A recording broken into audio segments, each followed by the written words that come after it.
नमस्कार साथियों, क्या हाल कैसे हैं आप सभी साथियों। उम्मीद करता हूँ सभी स्वस्थ होंगे, मस्त होंगे, जबरदस्त होंगे। और most welcome at your TS digital. My dear future nursing officers, we are going and deal and discussion about the test and discussion. इससे पहले हम लोग कई सारे पार्ट्स डील कर चुके हैं। Today is our part 10। और इस पार्ट 10 को लेकर हम आज के सेशन में बहुत प्यारे पीडियाट्रिक एंड साइकेट्रिक के एमसीक्यूज को डील करेंगे। Got it. Let's start today session my dears. देखते हैं पहला प्रश्न आपसे क्या कह रहा है। Stay attentive, focus, concentration maintain रखना, everything will be understand. Got it. चलेगा, शुरू करते हैं सर। सबसे पहला एमसीक्यू आपसे कहना चाह रहा है कि sir, 2 hour old term newborn, बच्चा पैदा हुआ है और अभी सिर्फ वो 2 घंटे का है, जिसके अंदर हमें क्या देखने को मिलता है, उसकी जो एक्सट्रीमिटीज हैं वो काफी ठंडी हैं, कूल हैं। बच्चा एक्रोसाइनोसिस में देखने को मिल रहा है, आधा नीला पड़ा हुआ है और जोर जोर से बच्चा सांसें ले रहा है। नर्स सस्पेक्ट कर रही है कि ये जो भी हमें देखने को मिल रहा है, this is the cold distress. क्या है सर? ये कोल्ड डिस्ट्रेस है। तो which of the following complication is most likely to develop if the condition is persist. Question ये कहना चाह रहा है कि सर बताओ, कोल्ड स्ट्रेस की वजह से बच्चे के अंदर कौन सी कॉम्प्लिकेशन देखने को मिल सकती है, या फिर कौन सी कॉम्प्लिकेशन इजीली डेवलप हो सकती है। अब हमारे सामने पॉइंट क्लियर है कि सर कोल्ड डिस्ट्रेस है। क्वेश्चन उसने जो भी कहा, बात यही है कि कोल्ड डिस्ट्रेस में क्या कॉम्प्लिकेशन हो सकते हैं, दैट्स इट। यही क्वेश्चन आपसे कहना चाह रहे हैं। ठीक है दोस्तों। तो क्या हाइपोनेट्रीमिया हो सकता है, हाइपोग्लाइसीमिया, पॉलीसाइथीमिया, या हाइपर बिलिरुबिनेमिया? देखते हैं सर, बात करते हैं इसके बारे में टू द पॉइंट। इससे पहले कॉन्सेप्ट आपको समझना होगा कि जब भी बच्चा कोल्ड स्ट्रेस में होता है, तो जो कोल्ड स्ट्रेस वाली कंडीशन होती है, बच्चे को बॉडी अपने आप में हीट जनरेट करने के लिए कोई ना कोई साधन ढूंढ लेती है। तो नो डाउट सर, जब बच्चे की बॉडी क्या करेगी सर, बॉडी को टेम्परेचर मेंटेन करेगी। जो खुद की जो बॉडी है वो अपना ही टेम्परेचर मेंटेन करने के लिए क्या करती है सर, एक प्रोसेस, उसका नाम क्या होता है, थर्मोजेनेसिस। ओके। तो थर्मोजेनेसिस हमें देखने को मिल रहा है। Got it. अब जो थर्मोजेनेसिस है, थर्मोजेनेसिस का मतलब है कि हीट जनरेट कर रही है बॉडी, ताकि उसका कोल्ड स्ट्रेस वो ऑटोमेटिक रिजोल्व कर सके। ठीक है सर। अब थर्मोजेनेसिस हमें देखने को मिला, तो ये जो थर्मोजेनेसिस वाली कंडीशन होती है, वहां पर जो बच्चे की बॉडी में जो ब्राउन फैट होता है, उस ब्राउन फैट का मेटाबॉलिज्म देखने को मिलता है। Got it. तो क्या कह सकते हैं सर, मेटाबोलाइजिंग ब्राउन फैट। तो हमें ब्राउन फैट का मेटाबॉलिज्म देखने को मिला, तभी तो उसकी बॉडी में हीट जनरेट होगा। तो जब कोल्ड स्ट्रेस होता है, तो बॉडी का जो डिफेंस सिस्टम होता है, वो उसने थर्मोजेनेसिस का काम स्टार्ट कर दिया। और थर्मोजेनेसिस में किसका मेटाबॉलिज्म स्टार्ट किया, ब्राउन फैट का मेटाबॉलिज्म स्टार्ट किया। ठीक है सर। अभी जो ब्राउन फैट का मेटाबॉलिज्म स्टार्ट हुआ, तो इसने क्या जनरेट किया सर, कि ये जनरेट करता है जनरली हीट को, जो कि बॉडी के टेम्परेचर को मेंटेन के लिए रेस्पॉन्सिबल होगा। बट स्टील क्वेश्चन कह रहा है कि हाथ पांव उसके ठंडे पड़े हुए हैं एक्रोसाइनोसिस है, तो नो डाउट ये जो फिजियोलॉजिकल मैकेनिज्म है, ये तो नॉर्मली काम कर रही है। यस और नोट? यस। तो जो फिजियोलॉजिकल मैकेनिज्म है, ये नॉर्मली काम कर रही होती है, और रैपिडली इसको काम करने के लिए कंज्यूम करनी होती है मोर ऑक्सीजन एंड मोर ग्लूकोज। तो नो डाउट सर, यहाँ ये क्या कंज्यूम करके अपना काम कर रही है, ग्लूकोज एंड ऑक्सीजन को मोर कंज्यूम करके ये अपने कार्यक्रम को स्टार्ट कर रही है। But still cold stress is not resolve. अब हम कह सकते हैं कि जो कोल्ड स्ट्रेस है वो रिजोल्व नहीं हुआ है, तो कह देंगे कि कोल्ड स्ट्रेस नॉट करेक्टेड या नॉट रिजोल्व। तो cold stress not resolve, is that clear? But still glucose का मेटाबॉलिज्म तो हो रहा है, ग्लूकोज यूटिलाइज तो हो रहा है। और जब बॉडी के अंदर बच्चे में जो ग्लूकोज यूटिलाइज हो रहा है, जो उसके अंदर ऑलरेडी का जो पहले का था, but still body temperature maintain करने के लिए मोर कंजप्शन ऑफ ग्लूकोज कर लेगी, तो सर ये क्या लीड कर देगा, हाइपोग्लाइसीमिया लीड कर देगा। क्या लीड कर देगा सर, ये हाइपो ग्लाइसीमिया लीड कर देगा। Is that clear? तो नो डाउट कंडीशन कौन सी वाली हो गई, हाइपोग्लाइसीमिया। और अगर ये हाइपोग्लाइसीमिया परसिस्ट रहा, तो और भी कॉम्प्लिकेशंस कोज कर सकता है। जस्ट एग्जांपल क्या कर सकता है sir, neurological damage and seizure. Seizure क्यों आएंगे, अरे सर ब्रेन को प्रॉपर खाना पीना टाइम पे नहीं मिला, तो ब्रेन ने हाइपर एक्टिविटी शो कर दी, हाइपर एक्टिविटी शो करते तो सीजर्स आ जाते हैं। Got it. तो ये पूरी की पूरी फिजियोलॉजी समझ आ गई है, तो आंसर भी आपके पास आ गया है कि सर क्या होता है, हाइपोग्लाइसीमिया देखने को मिलता है। अभी जो हाइपोग्लाइसीमिया हमें देखने को मिला है sir, this is the no doubt right answer. अब अगली बात करते हैं कि सर हाइपोनेट्रीमिया नहीं होगा क्या? नहीं सर, हाइपोनेट्रीमिया डिहाइड्रेशन को लेकर कोरिलेट करता है, ना कि कोल्ड स्ट्रेस को लेकर। तो ये कहाँ कोरिलेट करता है सर? डिहाइड्रेशन को लेकर कोरिलेट करता है, जहां हाई सोडियम का लेवल हमें देखने को मिलता है, ना कि कोल्ड स्ट्रेस। ठीक है। Polycythaemia also very important question, ये पूछा जाता है कि जब भी बॉडी लॉन्ग टर्म हाइपोक्सिया में जाती हैं उस टाइम पे पॉलीसाइथीमिया देखने को मिलता है। तो पॉलीसाइथीमिया कहाँ देखने को मिलेगा? लॉन्ग टाइम हाइपोक्सिया, जिसे क्या कहते हैं सर? Chronic hypoxia. क्या कहते हैं sir? Chronic hypoxia. Is that clear? तो क्रोनिक हाइपोक्सिया के अंदर पॉलीसाइथीमिया वाली कंडीशंस होती हैं। हाइपर बिलिरुबिनीमिया, हाँ सर, हाइपर बिलिरुबिनीमिया भी एज अ कॉम्प्लिकेशन हो सकता है, but this is not a direct, ये इनडायरेक्ट वे में हमें देखने को मिलता है। कि सर इनडायरेक्ट वे में कैसे होता है? तो देखो भैया, यहाँ पर फैट का ज्यादा मेटाबॉलिज्म हो रहा है, और जब फैट का ज्यादा मेटाबॉलिज्म होता है तो कंडीशन कौन सी वाली होती है सर?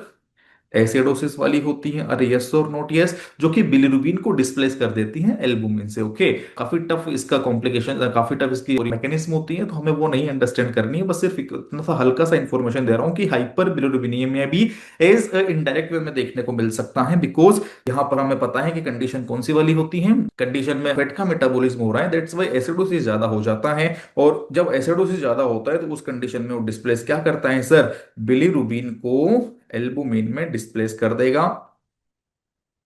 Is it clear? और जॉइंटिस देखने को मिल जाएगा। But hypoglycaemia is the better and right answer. आपको ये इनडायरेक्ट वाले मैकेनिज्म ध्यान रखनी भी नहीं, बस जस्ट जनरली आपसे बात कर ली। ठीक है, तो right answer option number B. Yes और not? Clear? Good good good. We should move forward the next MCQ, कि अगला एमसीक्यू आपसे क्या कहना चाह रहा है, बात करते हैं सर। तो नेक्स्ट एमसीक्यू लाइक दिस, कि एक दिन का नियोनेट है, बच्चा है, एक दिन का हो गया है वो, लेकिन वो पेरीनेटल हाइपोक्सिया के साथ आया था। कि सर उसको जन्म से ही उसे एस्पेक्शिया देखने को मिल रहा है। एस्पेक्शिया का मतलब होता है डिफिकल्टी इन ब्रीथिंग। ओके, या इनिशिएशन ऑफ ब्रीथिंग, या तो ब्रीथिंग बच्चे ने शुरू नहीं की होगी, कर ली होगी तो प्रॉपर मेंटेन नहीं रख पा रहा होगा। तो एस्पेक्शिया का मतलब होता है कि प्रॉपर बच्चा ब्रीथिंग नहीं कर पा रहा है। Got it? उसको हमें क्या देखने को मिल रहा है? बिगिन हो गया repetitive chewing movement and apnoea, हमें बच्चे के अंदर चेविंग मूवमेंट एंड एपनिया देखने को मिल रहा है। तो no doubt this is the asphyxia. Okay, physician ने ऑर्डर कर दिया कि इस बच्चे का सीरम टेस्ट करो, ब्लड टेस्ट करो, एंड न्यूरो इमेजिंग करो। तो बताओ, ऐसा कौन सा इलेक्ट्रोलाइट हमें उस बच्चे के अंदर इम्बेलेंस देखने को मिला या एबनॉर्मल देखने को मिला, जो कि बच्चे के सीजर्स के साथ जुड़ा हुआ है? तो भाई साहब, क्वेश्चन भले ही इतना लंबा दे रखा हो, क्वेश्चन ने एट द एंड आपसे यही पूछा है। क्वेश्चन एग्जैक्टली यहीं से शो होता है कि सर कौन से इलेक्ट्रोलाइट एबनॉर्मलिटी जो होगी वो बच्चे के अंदर सीजर्स को कोच करने के लिए रेस्पॉन्सिबल है। दैट्स इट, यही आपका क्वेश्चन है, यही आपका प्रश्न है। तो हमें इसी पे फोकस करना है कि जो बच्चे में सीजर्स आते हैं वो किसकी कमी की वजह से आते हैं? हाइपोकेलेमिया की वजह से होंगे, हाइपरकैल्शियमिया की वजह से होंगे, या हाइपोकैल्शियमिया की वजह से होंगे, या फिर हाइपरनेट्रीमिया की वजह से होते हैं? समझने का प्रयास करते हैं सर, देखते हैं किसकी वजह से हमें देखने को मिलता है। तो जो बच्चे के जो नियोनेट्स के जो सीजर्स आपको देखने को मिल रहे हैं, ये किस चीज का साइन होता है? कि ये डेफिनेटली कोई ना कोई पैथोलॉजी है। नो डाउट सीजर्स आए हैं तो कोई ना कोई कंडीशन एबनॉर्मल हुई है, तो नो डाउट ये कंडीशन क्या है? कोई ना कोई पैथोलॉजी होती है। पैथोलॉजी में क्या हो सकता है? जस्ट एग्जांपल एस्पेक्शिया हो सकता है, जो क्वेश्चन ने मेंशन कर ही रखा है। एस्पेक्शिया ना हो तो इन्फेक्शन भी मेंशन हो सकता है, यस और नॉट? इन्फेक्शन भी मेंशन हो सकता है, या फिर बॉडी में हेमरेज हो गया हो, ब्लड का लॉस हो गया हो, तो वो भी कंडीशन यहाँ मेंशन देखने को मिल सकती है अलोंग विद द एस्पेक्शिया। एस्पेक्शिया ही नहीं, इन्फेक्शन वाला दे देगा, हेमरेज वाली कंडीशन दे देगा, और बाद में आपसे वही सीजर्स वाली केस पूछ लेगा कि बच्चे में सीजर्स कौन से इलेक्ट्रोलाइट की कमी से आए। तो यहाँ एस्पेक्शिया नहीं, बाकी और भी चीजें होती है एज अ पैथोलॉजी अगर आपसे बात करूं तो। अब नो डाउट कोई ना कोई मेटाबॉलिक एबनॉर्मलिटी होती है, और मेटाबॉलिक एबनॉर्मलिटी का नाम है हाइपोकैल्शियमिया। कौन है सर? कि हाइपोकैल्शियमिया, अगर कैल्शियम का लेवल कम हो जाता है तो कैल्शियम के लेवल के कम होने की वजह से हमें बच्चे के ब्रेन में सीजर्स देखने को मिलते हैं। कि sir hypocalcaemia it means low serum calcium level, calcium का लेवल कम हो गया ब्लड में, तो उस वजह से क्या होता है? इलेक्ट्रोलाइट एबनॉर्मल हो गया, और इलेक्ट्रोलाइट एबनॉर्मल होकर इसने क्या कोज कर दिया सर? सीजर कोज कर दिया, specially with in 72 hours of the neonates. Okay, जो बच्चे भी 3 दिन के अंदर अंदर पैदा हुए हैं उनमें कॉमन कंडीशन देखने को मिल सकती है। बट नाउ क्वेश्चन ये आता है कि सर हाउ? कैल्शियम की कमी हुई है तो उसकी वजह से कैसे हुआ है सब कुछ? तो उसकी वजह से जो सब कुछ हुआ है उसको देखिएगा सर। कि कैल्शियम की कमी हुई है, गॉट इट, बात मान ली, समझ गए। लेकिन उसकी वजह से ये सब कुछ हमें कैसे देखने को मिला कि सर जो कैल्शियम होता है, उस कैल्शियम को लेकर अगर एक वेरी स्पेशल बात बोलूं, पूरा नाम लिखने से कोई मतलब नहीं, बिल्कुल शॉर्ट में चलते हैं, कि जो कैल्शियम होता है ना सर, वो किस चीज के लिए रिस्पॉन्सिबल होता है, कि सर जो कैल्शियम होगा वो जो नर्व होती है उन नर्व्स को स्टेबल करने के लिए रिस्पॉन्सिबल देखने को मिलता है। ओके, तो ये कैल्शियम क्या करता है सर, स्टेबल करता है हमारे नर्वस सिस्टम। ओके, अब अगर हाइपर कैल्शियमिया बहुत रेयर होता है, ओके, बट अगर हाइपोकैल्शियमिया हो जाता है, कैल्शियम का लेवल कम हो जाता है, तो क्या नर्व स्टेबल रह पाएगी, नहीं रह पाते। तो उस कंडीशन में जो ब्रेन के न्यूरॉन्स हैं उनके अंदर ओवर एक्साइटेबिलिटी देखने को मिलती है। जब कैल्शियम का लेवल डिक्रीज हो गया तो ये क्या कोज कर देगा सर, ओवर एक्साइटेबिलिटी कोस कर देता है। Is that clear. और जब ज्यादा एक्साइटेबिलिटी न्यूरॉन्स की हो जाती है तो उसी कंडीशन को तो हम सीजर कहते हैं। सर बच्चे में आ रहे हैं तो नियोनेटल सीजर, तो किसने कोस किया सर, ये सब कुछ हाइपोकैल्शियमिया की वजह से हुआ है। ओके, अगली बात करते हैं कि सर हाइपोकैलेमिया की वजह से क्यों नहीं हुआ, कि सर जो हाइपोकैलेमिया वाली कंडीशन होती है वो जनरली वीकनेस कोस करती है, कमजोरी कोस करती है। Is that clear. तो जनरली ये वीकनेस कोस करती हैं या एरिथमिया वाली कंडीशन कोस करती हैं। ओके, तो ये जनरली वीकनेस या एरिथमिया वाली कंडीशन कोस करती हैं, but not a seizure level condition. Okay, hyper calcium है, मैंने कहा आपसे बहुत रेयर होता है, और अगर हो भी गया तो ये भी मसल्स की वीकनेस कोस करवाएगा। हाइपर नेट्रीमिया की बात करें तो ये कहां किस वजह से देखने को मिलता है, डिहाइड्रेशन या सेरेब्रल एडिमा वाली कंडीशन में देखने को मिलता है, जिसका कोई लेना देना नहीं है सीजर से। Is that clear. और ये कोई कोरिलेशन नहीं रखता है सीजर से, हाइपोकैल्शियमिया ही रिलेशन हमें देखने को मिलता है सीजर्स के साथ में। गॉट इट, चलेगा, नेक्स्ट चलें, आगे बात करते हैं। नेक्स्ट एमसीक्यूज आपसे क्या कहना चाह रहे हैं, देखिएगा sir. Next MCQs like this, कि 3 महीने का बच्चा है जिसको कंडीशन कौन सी है सर, टेट्रालॉजी ऑफ फेलोट वाली कंडीशन है। अब टेट्रालॉजी ऑफ फेलोट की वजह से बच्चे के अंदर एकदम से हमें देखने को मिल रहा है बहुत ज्यादा मात्रा में साइनोसिस हो गया, डीप साइनोसिस हमें देखने को मिल रहा है।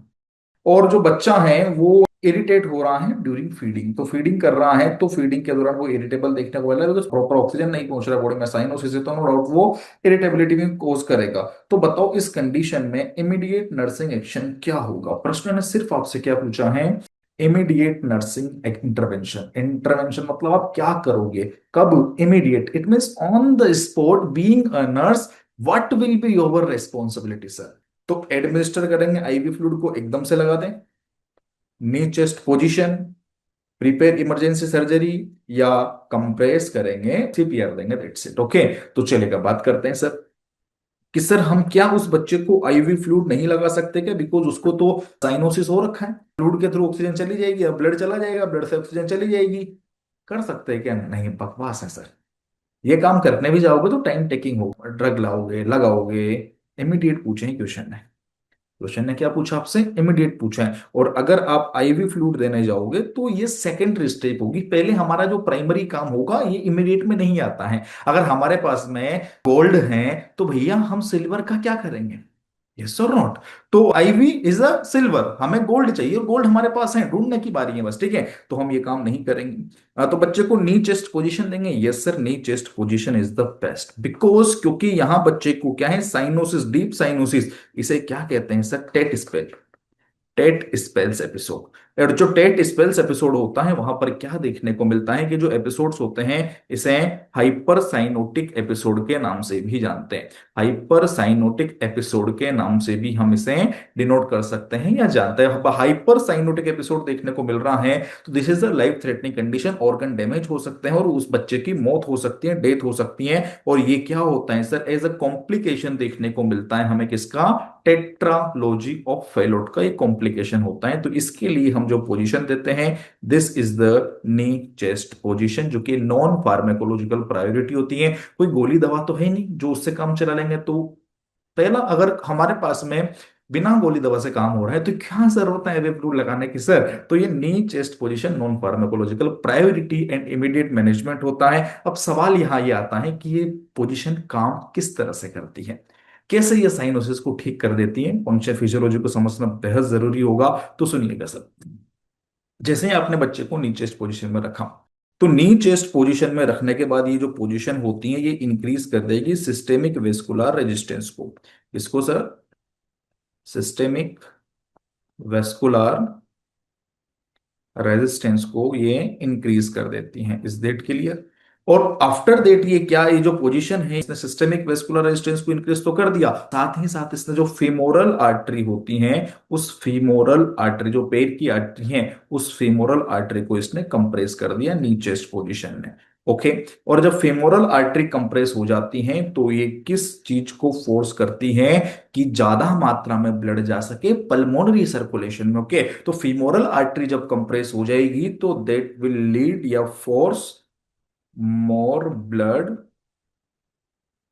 Into pulmonary circulation, it means lungs में pulmonary circulation. Is that clear? और जब पल्मोनरी सर्कुलेशन में ज्यादा ब्लड जाएगा तो ये क्या कोज करेगा सर, ऑक्सीजनेशन को इंप्रूव करेगा। Is that clear? तो ये क्या करेगा sir, improving oxygenation and breaking the spell. जो स्पेल देखने को मिल रहा है उस स्पेल को ये ठीक कर देगा। कैसे करेगा, इधर ध्यान से देखिए। देखिएगा सर ध्यान से, अगर आप देखेंगे तो नी चेस्ट पोजीशन बच्चे को हम इस तरह से देंगे तो इसकी जो फीमोरल आर्टरीज हैं इन फीमोरल आर्टरीज में कंप्रेशन होगा, कंप्रेशन होगा तो ब्लड कहाँ जाएगा, बच्चे के जो लंग्स हैं उन लंग्स का ब्लड फ्लो बढ़ जाएगा, ब्लड फ्लो बढ़ जाएगा तो वहां पर ऑक्सीजन उस ब्लड में मिल जाएगी, ऑक्सीजन मिल जाएगी तो क्या होगा सर, जो कंडीशन पहले वाली है साइनोसिस वाली है वो कंडीशन क्या हो जाएगी, रिजॉल्व हो जाएगी। यस और नो? तो what is this knee chest position, किसके लिए, टेटिस्पेल के लिए हम यूज करते हैं। समझिए बच्चा देखो एक्रोसाइनोसिस नीला पड़ा हुआ है, यस, तो हमने पोजीशन दे दी कौन सी, नी चेस्ट। ओके। आप ऐसे दे दो, ऐसे दे दो या गोद में लेके इस तरह से भी उसको नी चेस्ट पोजीशन का आप इजीली यूज कर सकते हैं। ठीक है, चलेगा आगे बात करें। Good. Next, prepare for the emergency surgery. Surgery is a definitive management. Surgery क्या होगा sir, this is a definitive management, कि सर ये डेफिनेटिव मैनेजमेंट होता है ना कि immediately. This is not the right answer. Being chest compression immediately, immediately आप उसको चेस्ट कंप्रेशन करो, ये सर ये सिर्फ कार्डियक अरेस्ट में करते हैं। अगर कंडीशन कार्डियक अरेस्ट वाली होती तो वहां पर हम ये काम परफॉर्म करते। Is that clear? तो नो डाउट बाकी के रॉन्ग हमने साबित कर दिए हैं और सही कौन सा है मेरे दोस्तों, option number B is the right answer. Got it? आगे चलें, अगले प्रश्न को लेकर बात करते हैं। नेक्स्ट प्रश्न आपसे क्या कहना है, ध्यान दीजिएगा। Next MCQs like this, kick neonate है जो हमें मिलता है स्ट्रोंगर अपर लिम्ब पल्सेस के साथ में, उसकी जो ऊपर की जो पल्स है वो बहुत ज्यादा मात्रा में देखने को मिल रही है बट वीक ऑफ द या फिर एब्सेंट फिमोरल पल्स। लेकिन उसके जो नीचे की पल्स हैं, फीमोरल पल्स हैं, वो कैसी मिल रही है सर, काफी कमजोर हमें देखने को मिल रही है। जो बीपी हमें देखने को मिल रहा है सर वो कितना मिल रहा है, 110/70। ओके। और राइट आर्म का जो बीपी मिल रहा है वो कितना मिल रहा है, 110/70 और 72/40 मिल रहा है हमें पैरों का। तो बताओ नट्स क्या सस्पेक्ट करेंगी। तो देखो सर, अपर पोर्शन में full blood supply, lower portion में लो ब्लड सप्लाई। अब ऐसा क्यों होता है, तो ऐसा एक कंडीशन की वजह से होता है और उस कंडीशन का नाम क्या होता है सर, कोअरप्टेशन ऑफ अयोर्टा। इस डेट के लिए देखिएगा सर कैसे कि सर उसको समझने का प्रयास करते हैं कोअरप्टेशन ऑफ अयोर्टा क्या होता है। Just example, this is your heart, child heart. Okay, बच्चे का हर्ट हमें देखने को मिल रहा है इस तरह से। ठीक है, heart is everything is okay, यहाँ से ब्लड्स आ रहा है इंफीरियर वेना के बाद सुपीरियर वेना के थ्रू।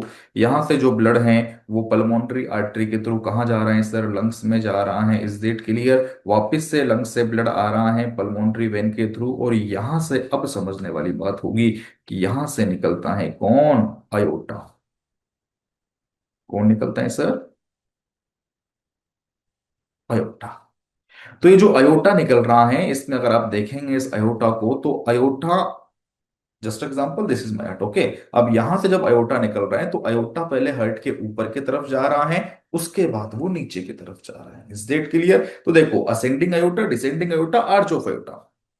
तो ये ऊपर की तरफ जा रहा है असेंडिंग अयोटा, ये नीचे की तरफ आ रहा है डिसेंडिंग अयोटा और यहां से अपर वाले पोर्शन में ब्लड सप्लाई हो रही है ब्रेन को, हाथों को। Okay, this is the arch of aorta. Got it. ये नॉर्मल कंडीशन होती है, लेकिन अगर बच्चे के अंदर एक पैथोलॉजी हमें देखने को मिले, and this is the coarctation of aorta. तो को अरेक्टेशन ऑफ अयोटा क्या होता है कि सर अयोटा का पिचक जाना। को अरेक्टेशन मतलब पिचकना। तो ये जो अयोटा है वो इस तरह से आपको देखने को मिलेगा। ठीक है। अब इस अयोटा का क्या हो गया सर, ये अयोटा पिचक चुका है, तो इस अयोटा में अगर आप धन अच्छे से देख पा रहे होंगे तो ध्यान दीजिएगा सर, अयोटा के अंदर क्या हो गया, को अरेक्टेशन। को अरेक्टेशन। और को अरेक्टेशन का मतलब क्या बताया मैंने आपको दोस्तों, पिचकना। अब जब अयोटा को अरेक्ट हो चुका है तो उस कंडीशन में हार्ट तो नॉर्मल जैसा काम कर रहा था, 72 बीट पर मिनट के साथ में वैसा काम कर रहा है।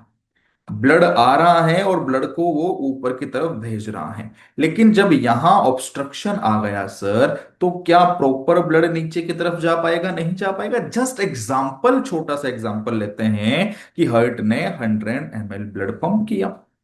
अब 100 ml ब्लड पंप किया तो 100 ml ब्लड पंप को कैरी करने के लिए इतना सरफेस एरिया चाहिए जो ऊपर की तरफ मेंशन है, ओके। बट सरफेस एरिया कितना सा है सर, छोटा सा सरफेस एरिया आपको देखने को मिल रहा है। तो जस्ट इमेजिन 80 ml ब्लड तो आर्च ऑफ अयोटा से ऊपर की सप्लाई में चला गया, और just example only 20 ml blood कहां चला गया, नीचे की तरफ लोअर पोर्शन में गया। तो जब ऊपर की तरफ 80% ब्लड जा रहा है तो नो डाउट ऊपर की तरफ कहां पर, हेड वाला पोर्शन, ब्रेन वाला पोर्शन, अपर एक्सट्रीमिटीज वाला portion. Is that clear.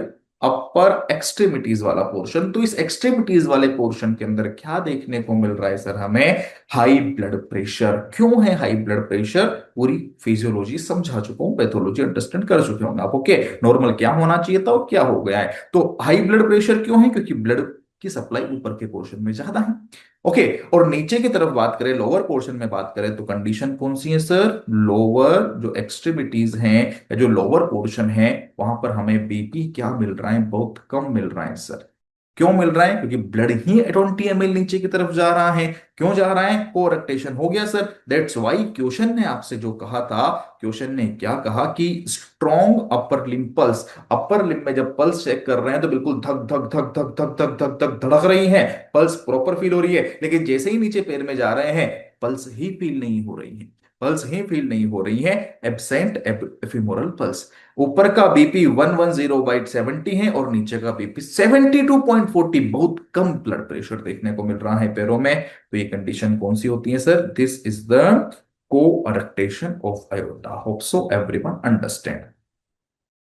Sir why this is not the ASD, arterial septal defect क्यों नहीं होता है, तो एट्रियल सेप्टल डिफेक्ट इसलिए नहीं होता है कि जो हर्ट है, इस हर्ट के बीच में जो एट्रिया, जो ऊपर वाले राइट एट्रिया और लेफ्ट एट्रिया को जो सेप्टम आपको देखने को मिल रहा है, इसके अंदर क्या होना, डिफेक्ट होना, उसे एट्रियल सेप्टल डिफेक्ट कहते हैं, जो कि नॉर्मली कोई पैथोलॉजी कोज नहीं करता है और कोई इसके बड़े कोई साइन एंड सिम्टम देखने को नहीं मिलते हैं। इजीली अगर बच्चे इसके साथ हैं तो वो इजीली जीवित रह सकता है, अगर और कोई दूसरी हार्ट कॉम्प्लिकेशन नहीं है तो। Got it. तो यहां पर हमने आंसर क्यों नहीं दिया इस कंडीशन में कि सर ये कोई भी साइनोसिस वाले सिम्टम कोज नहीं करते हैं। पीडीए, पेटेंट डक्टस आर्टेरोसिस, क्या होता है समझना बिल्कुल जरूरी होगा कि सर पीडीए को अगर आपको समझना है तो देखिएगा सर, ये एक हर्ट है और इस हर्ट में ये ऊपर से ब्लड आ रहा है, और यहां समझने वाली बात है, this is the pulmonary artery. Vote it. यहां से वापस से ब्लड फिल्टर होके आया पल्मोनरी वेन से, ये सुपीरियर वेना इंफीरियर के मन वो हो गई, और just example, note example, exactly यहां से वापस से जो अयोटा है वो बॉडी की तरफ ब्लड लेकर जा रहा है, ठीक है। तो पल्मोनरी आर्टरी ब्लड लेकर कहाँ जाती है सर, लंग्स में जाती है। और जो अयोटा होता है ये ब्लड लेकर कहाँ जाता है सर, बॉडी में ब्लड लेकर जाता है, ठीक है। अब ब्लड जो आ रहा है मेरे दोस्तों वो नॉर्मली चल रहा है, लेकिन आपकी जानकारी के लिए बताना चाहूंगा कि जब बच्चा माँ के पेट में होता है, यूट्रस में होता है, उस टाइम बच्चे के लंग्स काम नहीं कर रहे होते हैं, ठीक है। तो जो भी ब्लड पल्मोनरी आर्टरी में आता है वो एक बाईपास के थ्रू कहाँ चला जाता है, डिसेंडिंग अयोटा में चला जाता है। कहां चला जाता है सर, ये जो डिसेंडिंग अयोटा वाला पोर्शन है, तो पल्मोनरी आर्टरी का जो ब्लड होता है, लंग्स काम नहीं करते हैं जब फीटस वाली कंडीशन होती है, तो ब्लड डिसेंडिंग अयोटा में जा चुका है। अब ये जो डिसेंडिंग अयोटा में गया तो यहां से बॉडी में चला गया, ठीक है। बट अब बच्चे की डिलीवरी हो गई है, जो बाईपास है इस बाईपास को क्या बोलते हैं सर, डक्टस आर्टेरियोसस। इस बाईपास को क्या बोलते हैं, डक्टस आर्टेरियोसस के नाम से हम जानते हैं, ठीक है। अब जो डक्टस आर्टेरियोसस है still maintain with in 7 days of the delivery, ये क्लोज हो जाना चाहिए।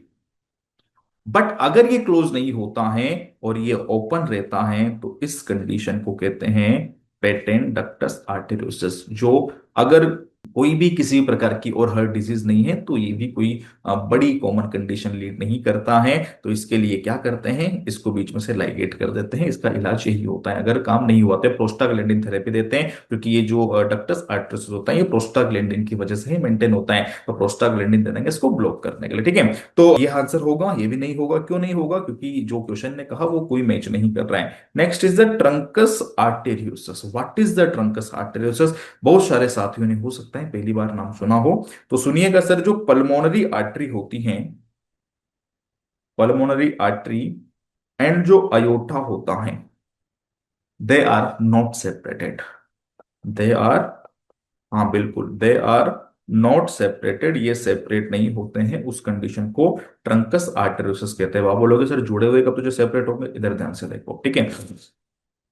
ध्यान से देखिएगा।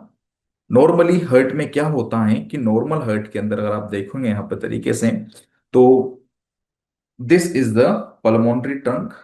और ये जो पल्मोनरी ट्रंक है ये ब्लड को कहाँ लेकर जा रही हैं, ये पल्मोनरी जो ट्रंक होती हैं ये ब्लड को लंग्स के पास लेकर जाती हैं। किसके लिए लेकर जाती हैं, डी ऑक्सीजन को छोड़ने के लिए, ऑक्सीजन को लेने के लिए, ठीक है। तो ये लंग्स के पास जा रही है। और अगर आप ध्यान से यहां पे देखेंगे तो इसी के जस्ट नीचे से कौन निकल रहा है सर, अयोटा निकल रहा है। कौन निकल रहा है, अयोटा निकल रहा है। Is that clear? कॉमनली ऐसा हमारी बॉडी में काम है, मेरी में भी है, आपकी में भी है। बट अगर इस इमेज को अगर आप देखेंगे तो इस इमेज के अंदर क्या देखने को मिल रहा है आपको कि सर ये जो पल्मोनरी आर्टरी यहां से निकल रही है और ये पल्मोनरी आर्टरी के साथ में अयोटा भी जो निकल रहा है, दोनों ही मिक्स हैं। पल्मोनरी आर्टरी और जो अयोटा है ये क्या देखने को मिल रहा है, मिक्सिंग देखने को मिल रहे हैं, या सेपरेटेड नॉट सेपरेटेड देखने को मिल रहे हैं। तो जब ये मिक्सिंग होते हैं तो इस कंडीशन को क्या कहते हैं सर, सिंगल आर्टरी। आर्टरी बड़ी है तो large artery. Is that clear? और ये जो सिंगल आर्टरी अगर आपको हर्ट के अंदर देखने को मिल रही हैं तो ये क्या लीड कर सकती हैं कि सर ये ब्लड को मिक्सिंग कर सकती हैं, ओके। जो कि आपको देखने को भी मिल ही रहा है। तो this condition is known as truncus arteriosus, common arterial trunk हम इसे कहते हैं, ठीक है। तो नो डाउट पहली बार सुना है तो नाम नया होगा, समझ गए। जहां लाल है वो ऑक्सीजन है, जहां नीला है वो अनप्योर है, डीऑक्सीजनेटेड है। बट ये कौन सा वाला है सर, मिक्सिंग वाला, बिकॉज इसके अंदर पल्मोनरी आर्टरी से आ रहा है कौन सा, डीऑक्सीजनेटेड, और एओर्टा से आ रहा है ऑक्सीजन, तो दोनों ही मिल रहे हैं इसके अंदर, ठीक है। This is the truncus arteriosus, तो this is the not a right answer. Got it? तो होप सो सारे ऑप्शंस आपके क्लियर होंगे, समझ आ गए होंगे। तो if is that clear till now, we should move forward the next MCQ. आगे बात करते हैं अगला एमसीक्यू आपसे क्या कहना चाह रहे हैं, ठीक है। अरे स्माइल मेरे दोस्त, बिल्कुल मस्त होके पढ़िए, समझ सब आएगा, ठीक है। Next MCQ is like this. Question क्या कह रहे हैं सर कि 2 महीने का बच्चा है, ठीक है। अभी जो 2 महीने का बच्चा है, इन्फेंट है, वो प्रेजेंट होता है प्रोजेक्टाइल नॉन बिलियस वोमिटिंग के साथ में। Forceful vomiting means projectile, forceful vomit मतलब प्रोजेक्टाइल। और उसके अंदर क्या नहीं है, बाइल जूस नहीं है। आफ्टर फीडिंग के बाद वो वोमिटिंग कर रहा है। एग्जामिनेशन किया हमने तो पेट पे ओलिव शेप्ड मास हमें फील हुआ एपिगेस्ट्रिक रीजन पे। Is that clear? तो एपिगेस्ट्रिक रीजन में ओलिव शेप्ड मास फील हो रहा है। और अब आप बताओ कौन सी एसिड बेस्ड एबनॉर्मलिटी होगी इस कंडीशन को लेकर। तो इस टॉपिक ने बीमारी का नाम तो आपसे नहीं लिया, लेकिन आपको बहुत कुछ इस बीमारी के बारे में बता दिया। जब आप अपनी तैयारी कर रहे थे, नोट्स पढ़ रहे थे, तो वहां एक बीमारी आती है पीडियाट्रिक में जिसका नाम होता है पाइलोरिक स्टेनोसिस, या पूरा नाम होता है hypertrophic pyloric stenosis. Is that clear? तो हाइपरट्रोफिक जो पाइलोरिक स्टेनोसिस आपको देखने को मिलता है उसमें क्या होता है सर कि ये स्टमक है बच्चे का, और स्टमक में जो पाइलोरस वाला पोर्शन है उस पाइलरस वाले पोर्शन में हाइपरट्रोफी हो जाती हैं। और पाइलरस वाले पोर्शन में जब हाइपरट्रोफी हो जाती है तो ये क्या करता है, ब्लॉकेज तो नहीं करेगा बट जो रास्ता है उसे कैसा कर देगा, नैरो कर देगा। Z clear. और जब रास्ता आपको यहां नैरो देखने को मिल रहा है हाइपरट्रोफिक पाइलोरिक स्टेनोसिस की वजह से, तो नो डाउट मेरे दोस्तों हम यहां कंडीशन को क्लेम कर सकते हैं कि बच्चा जो भी कुछ खाएगा पिएगा वो आगे ना जाके वापस रिवर्ट बैक हो जाएगा, और फोर्सफुली रिवर्ट बैक होगा, प्रोजेक्टाइल वॉमिटिंग होगी। नो डाउट नॉन बिलियस, जब खाना आगे गया ही नहीं तो इंटेस्टाइन पोर्शन में नहीं पहुंचा, और बाइल जूस तो कहां आता है, जहां से इंटेस्टाइन वाला पोर्शन स्टार्ट होता है, तो इंटेस्टाइनल पोर्शन में वो जाके नहीं पहुंचा है, तो उस कंडीशन से क्या देखने को मिलेगा, हमें बाइल जूस नहीं देखने को मिलेगा। ठीक है, तो बताओ अब कौन सी एसिड बेस इंबैलेंस है, तो ये हाइपरट्रोफिक पाइलोरिक स्टेनोसिस वाली कंडीशन है। एक फेमस क्वेश्चन तो यहां से यही आता है कि इसका क्लासिकल फीचर क्या होता है, classical feature is the projectile vomiting. Good it. अब बात करें वॉमिटिंग हो रही है तो क्या मेटाबॉलिक एसिडोसिस होगा, कि मेटाबॉलिक एसिडोसिस को लेकर अगर आपसे बात करें तो एसिडोसिस तब होता है जब बाइकार्बोनेट का लॉस होता है। Is that clear. तो ऑप्शन नंबर एक कब देखने को मिलेगा, जब बाइकार्बोनेट का लॉस होगा। तो जब बाइकार्बोनेट का लॉस होगा तो बाइकार्बोनेट के लॉस की वजह से एल्केलोसिस बॉडी में डाउन, एसिडोसिस अप, तो एसिडोसिस वो कॉज कर देगा। यस और नॉट। तो बाइकार्बोनेट का लॉस होगा जो कि कॉमनली कहां देखने को मिलता है, डायरिया में देखने को मिलता है।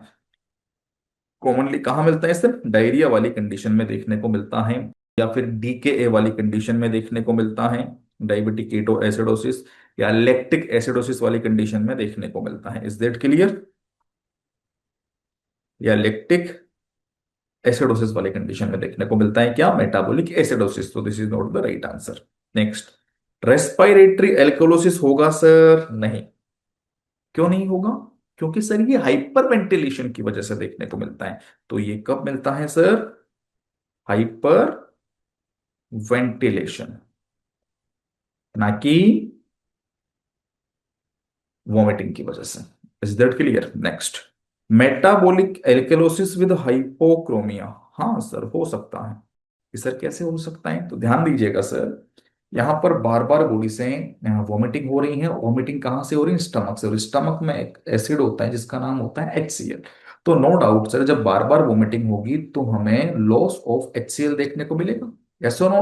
और जब HCl का बार बार बॉडी से जब लॉस होगा, HCl it means hydrochloric acid, जब HCl का हमें बार बार लॉस देखने को मिलेगा तो नो डाउट उस कंडीशन में एसिड का लेवल बॉडी में कम। यस। तो कौन सी कंडीशन पोज हो सकती है, मेटाबॉलिक एल्केलोसिस वाली कंडीशन पोज हो सकती है। अरे यस और नॉट। और साथ ही साथ हाइपोक्रोमिया, हाइपरक्लोरीमिया मतलब लो क्लोराइड का लेवल, तो नो डाउट क्लोराइड का लेवल भी बॉडी में कम हो जाता है, जो कि most common and classical sign होता है हाइपरट्रोफिक पाइलोरिक स्टेनोसिस का। अक्सर इससे पहले जब परीक्षाओं में सवाल आता था तो यहीं तक पूछा जाता था, यहां आगे नहीं जाया जाता था। ठीक है, तो day by day exam advance हो रहा है तो आपको भी एडवांस होना पड़ेगा। तो कुछ एक एडिशनल अगर क्वेश्चन दे देता है तो अपना कॉमन सेंस का यूज करना है। कैसे कॉमन सेंस का यूज करना है, क्वेश्चन में दो जगह आपसे एलिकलोसिस का है, तो रेस्पिरेटरी नहीं हो सकता तो फिर मेटाबॉलिक ही होगा, एसिडोसिस हो नहीं सकता, तो ऑप्शन ए गलत, ऑप्शन डी गलत। यस और नॉट, ऑप्शन बी गलत, क्योंकि बॉडी से HCl का लॉस हो रहा है, दैट्स इट, नॉन बिलियस स्पेशल का है। ठीक है, normal onion gap metabolic acidosis, तो सर ये जस्ट अपोजिट होता है एल्कलोसिस वाली कंडीशन का। तो नो डाउट मुझे नहीं लगता कि now we should need to more discussion about this. Okay, what it. अरे क्लियर है मेरे दोस्त, क्लियर, आगे चलें। Good. Now we should move forward the next MCQ। Right answer क्या था सर, मार्क कर देते हैं। तो correct answer will be the option number C. चलेगा सर, नेक्स्ट बात करते हैं। अगला MCQ क्या कह रहा है, कि which of the following is the preferred route of administration of the epinephrine during neonatal resuscitation. बच्चे को CPR दिया जा रहा है और CPR के दौरान जो इसेंशियल ड्रग होती हैं उस इसेंशियल ड्रग का नाम क्या होता है सर, एपिनेफ्रिन। उस इसेंशियल ड्रग का नाम क्या होता है सर, इसेंशियल ड्रग का नाम होता है एपिनेफ्रिन। ओके, तो जो एपिनेफ्रिन देंगे तो बच्चा कौन सा है, नियोनेट है। नियोनेट इट मींस अभी पैदा ही हुआ है सर। ठीक है, तो उसके लिए आपको रूट बताना है कि ड्रग को कौन से रूट से दे। ठीक है सर, बात करते हैं। क्या सर हम उस ड्रग को IM रूट से दे सकते हैं, नहीं। Why, because this is the too slow. Absorption delay होगा और कंडीशन इमरजेंसी वाली है। नियोनेटल रिससिटेशन क्या होता है सर? इमरजेंसी कंडीशन है, और इमरजेंसी कंडीशन में स्लोली स्लोली काम नहीं करना है sir. That's why we are not going with this. तो एंडोट्रेकियल रूट से दे दें सर, कि एंडोट्रेकियल रूट को पहले यूज किया जाता था, इसका प्रीवियसली यूज्ड था, अभी नहीं है। क्यों नहीं है सर? मेंशन कर देते हैं कि सर इसका प्रीवियसली यूज्ड था लेकिन अभी क्यों नहीं है? क्योंकि सर एब्जॉर्प्शन में दिक्कत हो सकती है।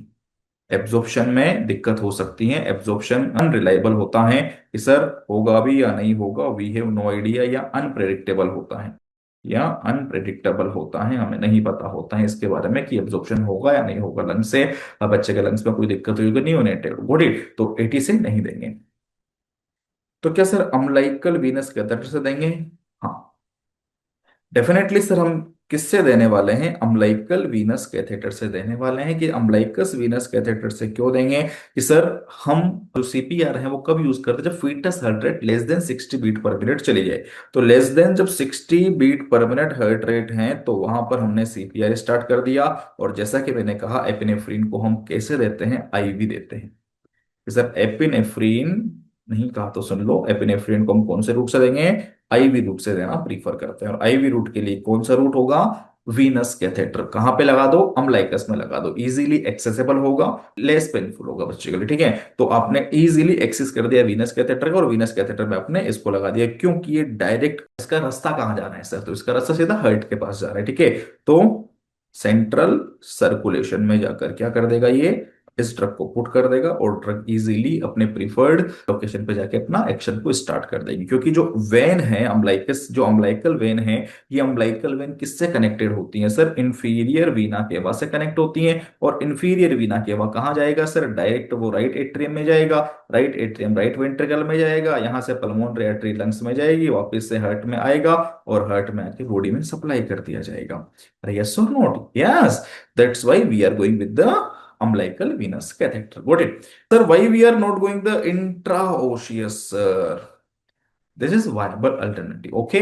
Intraosseous viable alternative हमें देखने को मिलता है, बट जब हमारे पास में शक्कर अवेलेबल है तो क्यों सर हम गुड़ को रस निकाल के उसकी शक्कर बनाएं?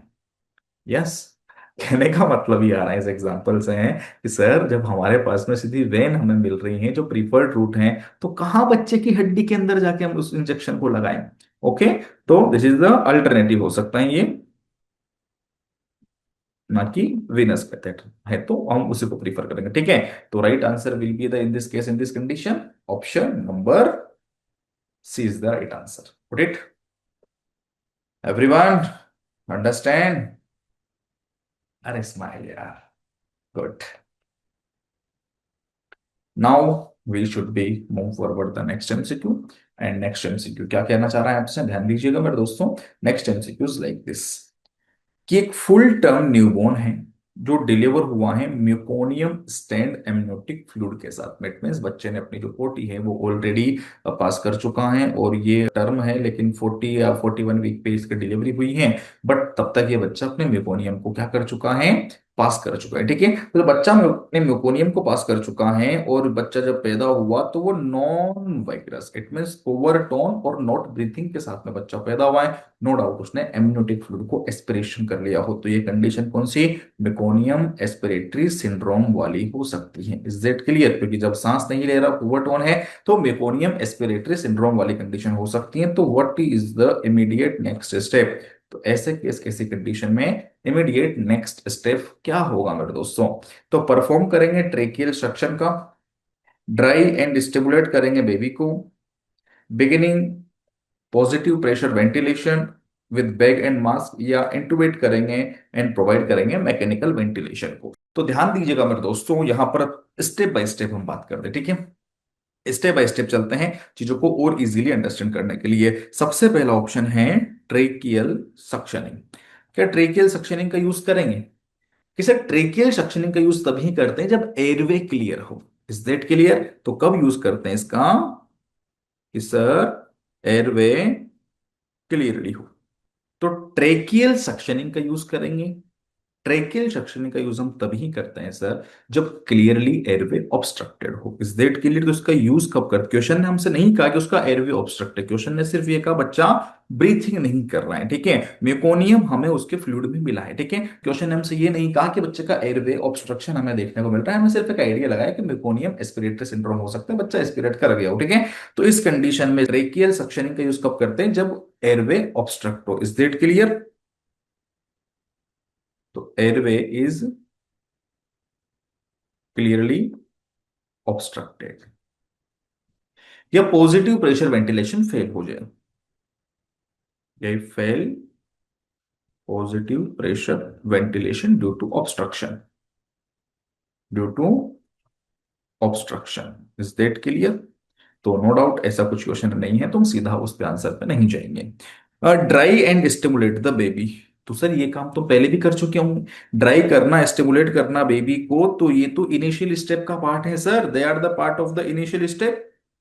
तो ये तो इनिशियल स्टेप का पार्ट होता है, हर बच्चा जो पैदा हुआ है उस बच्चे के साथ में ये सारे कार्यक्रम तो होने हैं। बट बच्चा फिर भी सांस नहीं ले रहा है और नॉन वाइग्रेसली हमें देखने को मिल रहा है, तो बच्चे को किसकी जरूरत है सर? डेफिनेटली वेंटिलेशन की जरूरत होगी as a immediate life support. तो नो डाउट हम क्या करेंगे?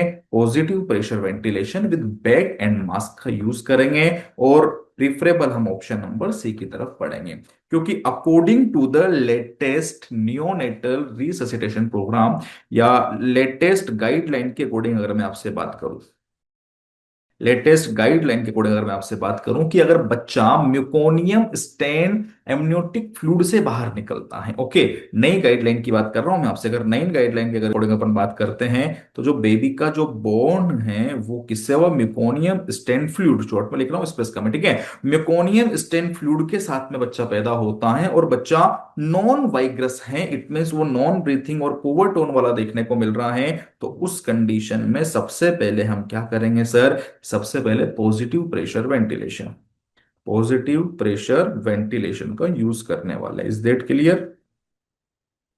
पॉजिटिव प्रेशर वेंटिलेशन का यूज करते हैं, ठीक है।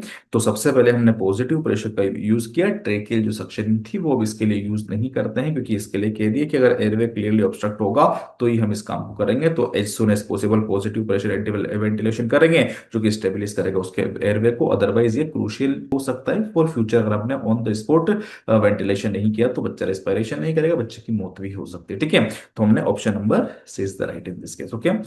इंटुबेट करेंगे, प्रोवाइड करेंगे मैकेनिकल वेंटिलेशन। दो बातें आएंगी सर, तो पॉजिटिव प्रेशर वेंटिलेशन, दूसरा इंट्यूबेशन। तो इंट्यूबेशन के साथ में मैकेनिकल वेंटिलेशन सर ये रिजर्व्ड केसेस के लिए करते हैं, ठीक है। तो ये क्या करेंगे सर, अपन इसे रिजर्व रखेंगे। अगर पॉजिटिव प्रेशर वेंटिलेशन फेल हो जाता है तो फिर हम इसकी तरफ चलेंगे, ठीक है। तो ये रिजर्व मेथड होगा अगर positive pressure ventilation is ineffective, is ineffective, okay, then we are going with the intubate and provide mechanical ventilation, ठीक है। तो ये कब करेंगे? Hope so clear with the everyone, noted my dears. तो right and best answer is the option number C. अब आगे बढ़ते हैं, कुछ एक साइकेट्रिक एमसीक्यूज आ रहे हैं, काफी प्यारे साइकेट्रिक एमसीक्यूज आपके लिए होने वाले हैं। देखते हैं साइकेट्रिक के क्वेश्चंस आपसे क्या कहना चाहते हैं। तो stay attentive my dears. Next, a 23-year-old woman present होती है multiple vague physical complain like pain fatigueness पिछले 6 महीनों से। महिला को पिछले 6 महीनों से क्या लग रहा है कि सर उसको बहुत सारी शारीरिक बीमारियां हैं, दर्द रहता है, थकान रहती है। डेस्पाइट वो नॉर्मल इन्वेस्टिगेशन, जब हमने जांच करवाई, इन्वेस्टिगेशन करवाया, तो सब इन्वेस्टिगेशन क्या है, नॉर्मल है। बट उसके अंदर हाई हेल्थ एंजाइटी है एंड फ्रिक्वेंटली विजिट करती है डॉक्टर की, जिसे अपन डॉक्टर शॉपिंग हाइपोकॉन्ड्रियासिस के नाम से भी जानते हैं, जिसे डॉक्टर शॉपिंग या हाइपोकॉन्ड्रियासिस के नाम से भी जानते हैं। अब ये यहाँ पर जो मेरा स्टेटमेंट है, इससे आपको कंफ्यूज नहीं होना है, ठीक है। अभी पूरी बात नहीं हुई है। हाइपोकॉन्ड्रियासिस एक अलग केस होता है और एक क्वेश्चन एक अलग केस है। तो क्या डायग्नोसिस होगा? आप जल्दीबाजी में क्या करते हैं कि ये देख लिया कि सर हाई हेल्थ एंजाइटी तो नहीं देखा, लेकिन आपने क्या देख लिया? Frequent doctor visit. बात को पकड़ने का प्रयास कीजिएगा, आप गलती कहां करते हो वो मैं आपको समझाने की प्रयास कर रहा हूं, ठीक है दोस्तों। तो आपने हाई हेल्थ एंजाइटी को ना पकड़ के आपने सिर्फ विजिटिंग डॉक्टर पकड़ लिया फ्रिक्वेंटली, जिसकी वजह से आपने क्या बोला कि this is the doctor shopping, और डॉक्टर शॉपिंग है तो इस कंडीशन को क्या कहेंगे, हाइपोकॉन्ड्रियासिस कहेंगे। क्या कहेंगे, हाइपोकॉन्ड्रियासिस कहेंगे। Is that clear? और हाइपोकॉन्ड्रियासिस क्या होता है सर? हाइपोकॉन्ड्रियासिस या जो डॉक्टर शॉपिंग होता है, this is the illness anxiety disorder. इस इलनेस एंजाइटी डिसऑर्डर के अंदर क्या होता है कि पेशेंट को हल्की सी बीमारी को वो बहुत बड़ा समझ लेता है कि यार मुझे पेट में दर्द हुआ, उसकी पड़ोसी को भी पेट में दर्द हो गया, उसको कैंसर डायग्नोस हुआ था, तो वो सोचेगा अरे मेरे पेट में कैंसर हो गया, मैं मरने वाला हूं। यस और नॉट? तो बात को समझने का प्रयास कीजिएगा सर, डोंट बी कंफ्यूजिंग। अगर सिर्फ और सिर्फ क्वेश्चन आपको ये इंडिकेट करता है कि छोटी सी बीमारी को वो बहुत बड़ा समझ रहा है और बार बार डॉक्टर शॉपिंग कर रहा है, बार बार वो इन्वेस्टिगेशन करवा रहा है, बड़े से बड़े डॉक्टर के पास जाके मिल रहा है, this is the illness anxiety disorder या हाइपोकॉन्ड्रियासिस। इस क्वेश्चन का इससे कोई लेना देना नहीं है, क्योंकि क्वेश्चन ने फिजिकल सिम्टम के साथ में हाई हेल्थ एंजाइटी बताया है। ठीक है, तो this is not the right answer. Option number ए जो होता है, ये क्या बोल सकते हैं आपसे कि सर ये हाई एंजाइटी जो आपको देखने को मिल रही है, इसमें सीरियस इलनेस हमें देखने को मिल सकती है, no worries, but somatic symptoms इसके अंदर एब्सेंट होते हैं या बहुत ही कम माइल्ड देखने को मिलते हैं। ओके, यहाँ हल्का सा पेट दर्द है, पेट दर्द के बाद तो पूरी दुनिया के चक्कर काट के आ गया, सारे डॉक्टरों को दिखा लिया, this is the illness anxiety disorder. अब क्वेश्चन की बात करते हैं, मल्टीपल वेगस फिजिकल कंप्लेन है कि मुझे पेन है और फेटिगनेस है 6 महीने से, और वो उसकी हेल्थ को लेकर कॉन्शियस है। ठीक है, this is the somatic symptom disorder. Somatic symptom disorder क्या होता है, सोमेटिक सिम्टम डिसऑर्डर क्या होता है, तो ध्यान से दीजिएगा सर। इस कंडीशन में पेशेंट को नो डाउट पेन या फेटिगनेस, तो पेन या फेटिगनेस उसके शरीर के दर्द हैं, इसे क्या कहते हैं, सोमेटिक। क्या कहते हैं, सोमेटिक। और उसको लगातार पिछले 6 महीने से वो परसिस्ट बने हुए हैं, और वो परसिस्ट बने हुए हैं, उसकी वजह से उस पेशेंट के अंदर हमें एक्सेसिव अलग सिम्टम्स उसके बिहेवियर को लेकर देखने को मिल सकते हैं, या कह सकते हो आप उसके अंदर की आपको अंदर एंजाइटी देखने को मिल सकती है, बेटर होगा एंजाइटी, या एक्सेसिव टाइम वो उसी चीज के बारे में सोचता रहता है या सोचती रहती है, बहुत ज्यादा टाइमिंग वो उसी को दे रहे हैं, तो this is the presence of both, कि उसको फिजिकल सिम्टम तो है से, लेकिन उन फिजिकल सिम्टम्स को वो सोच सोच के परेशान हो रही हैं, तो साइकोलॉजिकल सिम्टम भी आ जाते हैं। और साइकोलॉजिकल सिम्टम में क्या होता है सर, एंजाइटी। क्या होता है, एंजाइटी। तो फिजिकल और एंजाइटी मतलब फिजिकल और साइकोलॉजिकल दोनों ही सिम्टम का प्रेजेंट होना सोमेटिक सिम्टम डिसऑर्डर। दुख दर्द तो है, बात मान लिया, बट उसी की तनाव में रह रही है। और यहाँ क्या था सर, इलनेस में कोई दुख दर्द नहीं है, हल्की सी बीमारी, और उसको बड़ा समझ बैठा कि मुझे कैंसर तो नहीं है, ये तो नहीं है, वो तो नहीं है। यहाँ ऐसा कुछ नहीं है, यही मेजर डिफरेंस होता है दोनों के बीच में। ठीक है, this is the option number B is the right answer, option number A is the not right answer. Conversion disorder, conversion disorder का मतलब होता है, this is the type of the hysteria, और इसका मतलब होता है कि पेशेंट अपने साइकोलॉजिकल सिम्टम को फिजिकल सिम्टम में कन्वर्ट कर लेता है। कन्वर्जन का मतलब क्या होता है सर, कि जो पेशेंट हैं वो अपने साइकोलॉजिकल सिम्टम को फिजिकल सिम्टम में कन्वर्ट कर लेता है।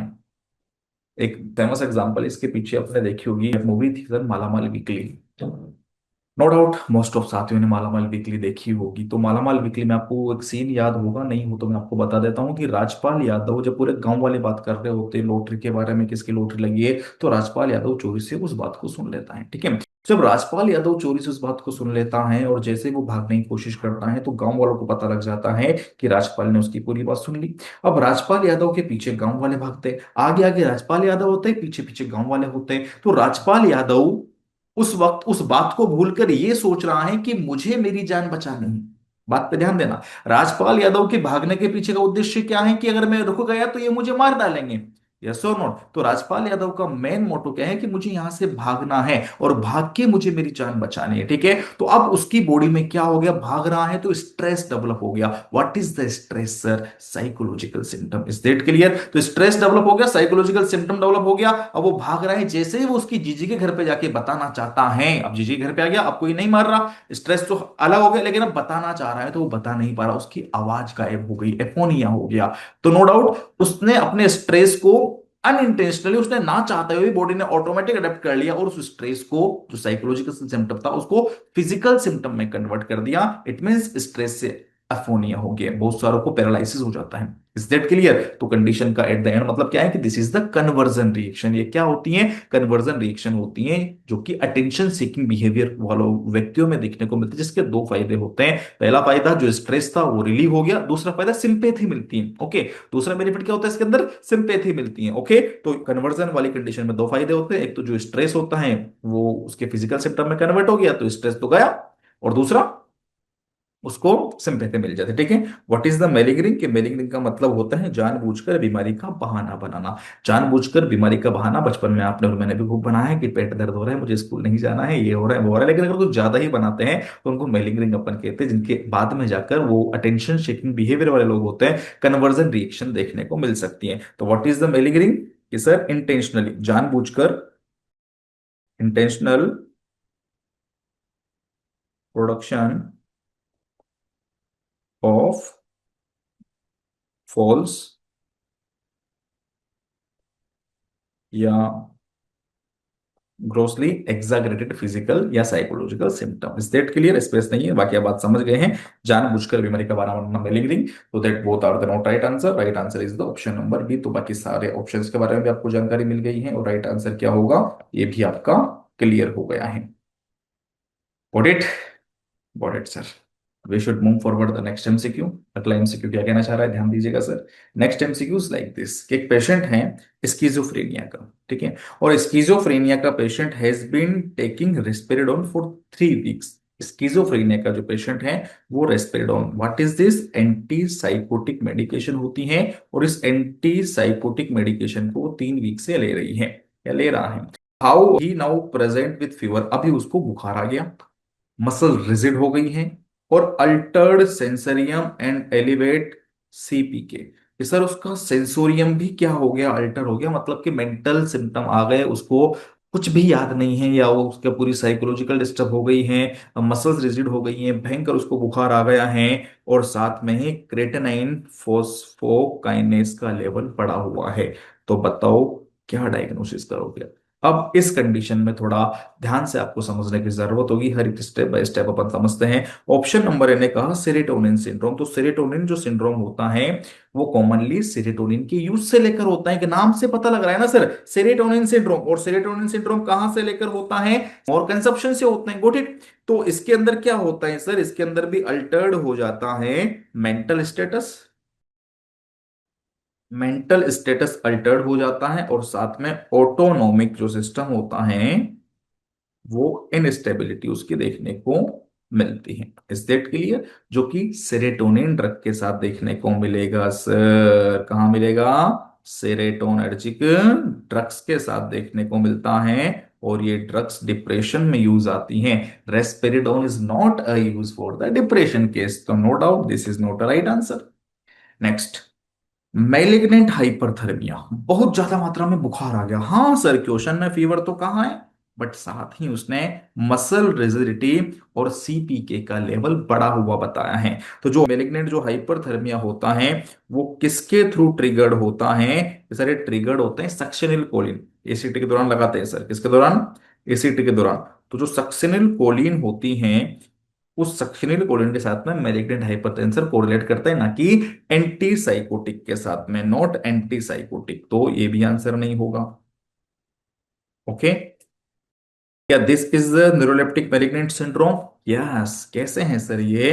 कि सर ये न्यूरोलेप्टिक मैलिग्नेंट सिंड्रोम होता है, और इस न्यूरोलेप्टिक मैलिग्नेंट सिंड्रोम के अंदर फीवर, मसल रिजिडिटी और सिरोनिज्म के साथ सीपीके तो बढ़ेगा ही बढ़ेगा, साथ ही उसका मेंटल स्टेटस भी अल्टर्ड हमें देखने को मिलता है, and very important autonomic instability देखने को मिलती है।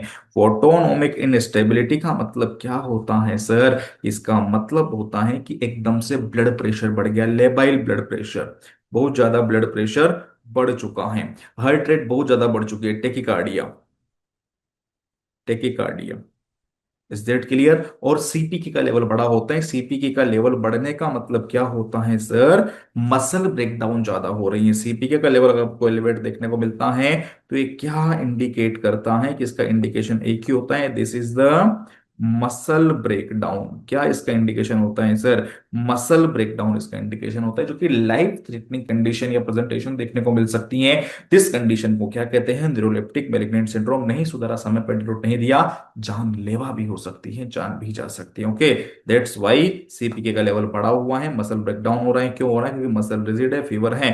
राइट आंसर होगा option number C in this case, in this condition. Okay, why acute dystonia is not right answer? Because जो एक्यूट डिस्टोनिया होता है सर, इसके अंदर मसल्स में कॉन्ट्रेक्शन होता है, ना कि रिजिड होती है। एक्यूट डिस्टोनिया में क्या होता है? मसल जो होगी सर, उनमें कॉन्ट्रेक्शन देखने को मिलेगा, और ये टॉर्टिकोलिस कोज कर सकती हैं, वही पुष्पा वाली गर्दन, torticollis. Is that clear? But CPK का जो लेवल होता है वो इसके अंदर एलिवेट नहीं होता है या अल्टर नहीं होता है, उसकी वजह से नहीं देखने को मिलती। ठीक है, तो right and best answer is the option number C. Why and how I explain you guys. Clear है? What it? We should be move forward the next MCQ, definitely yes. तो आगे बढ़ते हैं, अगला एमसीक्यू क्या कहना चाह रहे हैं उसको लेकर बात करते हैं। तो देखिएगा मेरे दोस्तों, अगला एमसीक्यू इससे पहले स्माइल मेरे दोस्त, वेरी गुड। चलो बेटा, क्वेश्चन को ध्यान से देखिए, क्या आपसे क्वेश्चन कहना चाह रहा है। क्वेश्चन आपसे कहना चाह रहा है सर कि which of the following personality disorder is most associated with attention seeking behaviour. तो मुझे नहीं लगता ज्यादा बात करने की आवश्यकता है, अभी थोड़ी ही देर पहले मैंने आपको समझाया है अटेंशन सीकिंग बिहेवियर को लेकर, एंड एग्जाग्रेटेड इमोशंस को लेकर, and strong desire to be the central attention. तो बताओ ऐसा कौन सा वो पर्सनैलिटी डिसऑर्डर है जहां पर आपको अटेंशन सीकिंग बिहेवियर या सेंट्रल अटेंशन चाहिए होती है? This is the narcissistic personality disorder. नहीं सर, बिकॉज ये ग्रेंडियोसिटी वाले लोगों में देखने को मिलती हैं, जो मेनिया वाला केस होता है ना, जो ग्रेंडियोसिटी वाले लोग होते हैं, मेनिया वाला केस होता है, वहां पर हमें नार्सिस्टिक पर्सनैलिटी डिसऑर्डर देखने को मिल सकता है, जिसका कोई मतलब नहीं होता है अटेंशन से। इनको अटेंशन चाहिए ही नहीं होती, इनका पूरा फोकस होता है खुद के स्टेटस पे। इनका जो फोकस होता है ना, वो कहाँ होता है? ऑन स्टेटस, खुद के स्टेटस पे, खुद की पावर पे। इमोशनली कोई मतलब नहीं होता है, ठीक है। अटेंशन सेकिंग बिहेवियर मतलब इमोशनली उन्हें अटेंशन चाहिए, ठीक है, तो उससे इसका कोई मतलब लेना देना देखने को नहीं मिलता है, ठीक है। तो this is not right answer. Histrionic personality disorder, ये अभी कहा, थोड़ी देर पहले ही समझाया था मैंने, स्टीरिया वाला केस जिसके अंदर आपको कन्वर्जन देखने को मिलता है। ओके, डिसोसिएशन देखने को मिलता है। तो कन्वर्जन या जो डिसोसिएशन वाले केस होते हैं वो अटेंशन सीकिंग बिहेवियर होते हैं। एक एक एग्जांपल और दे देता हूं मैं आपको। कन्वर्जन में तो अभी थोड़ी देर पहले एग्जांपल दिया था मैंने आपको, राजपाल यादव का, ठीक है। एक छोटा सा एग्जांपल और देता हूं मैं आपको कि एक व्यक्ति है जिसका करोड़ों का बिजनेस है, ठीक है। अब करोड़ों के बिजनेस के बाद में उसको क्या हो गया? एकदम से लॉस हो गया, ठीक है। जैसे कि कोविड आया था, तो कोविड में बहुत सारा उसको लॉस हो गया, ठीक है। अब कोविड में जब उसको बहुत सारा लॉस हो गया, उसको 25 करोड़ का नुकसान हो गया है, अब वो बिल्कुल कर्जावान बन गया है, कुछ उसके पास नहीं बचा है, ठीक है। अब जो कर्जदार लोग हैं वो उसके पास कर्जा लेने आ रहे हैं। पहले तो महलों में रहा करता था, गाड़ियों में घूमता था, अब एक कमरे के मकान में रह रहा है, साइकिल से आ रहा जा रहा है, साइकिल भी नहीं है, पैदल आ रहा जा रहा है। नो डाउट वो बहुत टेंशन में होगा, स्ट्रेस में होगा, परेशान होगा, ठीक है। अब उसको कर्जे वाले लोग से कर्जा मांगने आ रहे हैं, तो जब जब कर्जे वाले मांगने आ रहे हैं तो उसका स्ट्रेस बढ़ रहा है। यस और नॉट? स्ट्रेस बढ़ रहा है, तो what is the stress sir? Psychological symptom. What is the stress? Psychological symptom. तो उसका स्ट्रेस क्या हो रहा है सर? बढ़ रहा है, साइकोलॉजिकल सिम्टम। और ऐसे ही जब एक दिन रात को सोया था, सुबह उठा तो उसकी बॉडी जो थी वो एक साइड का पूरा पोर्शन काम नहीं कर रहा, तो क्या हो गया उसको? पैरालिसिस, हेमिप्लेजिया हो गया उसको, पैरालिसिस हो गया उसकी, एक तरफ की बॉडी काम ही नहीं कर रही है। तो अब जो उससे पैसे मांगने रहते कि उससे पैसे मांगेंगे, अब उसे सिंपैथी मिलेगी। उसने जानबूझ के नहीं किया, ये सब कुछ अनइंटेंशनली हो गया, बट फिर भी इस कंडीशन में उसको अटेंशन मिल रहा है, यस। तो दो फायदे होंगे।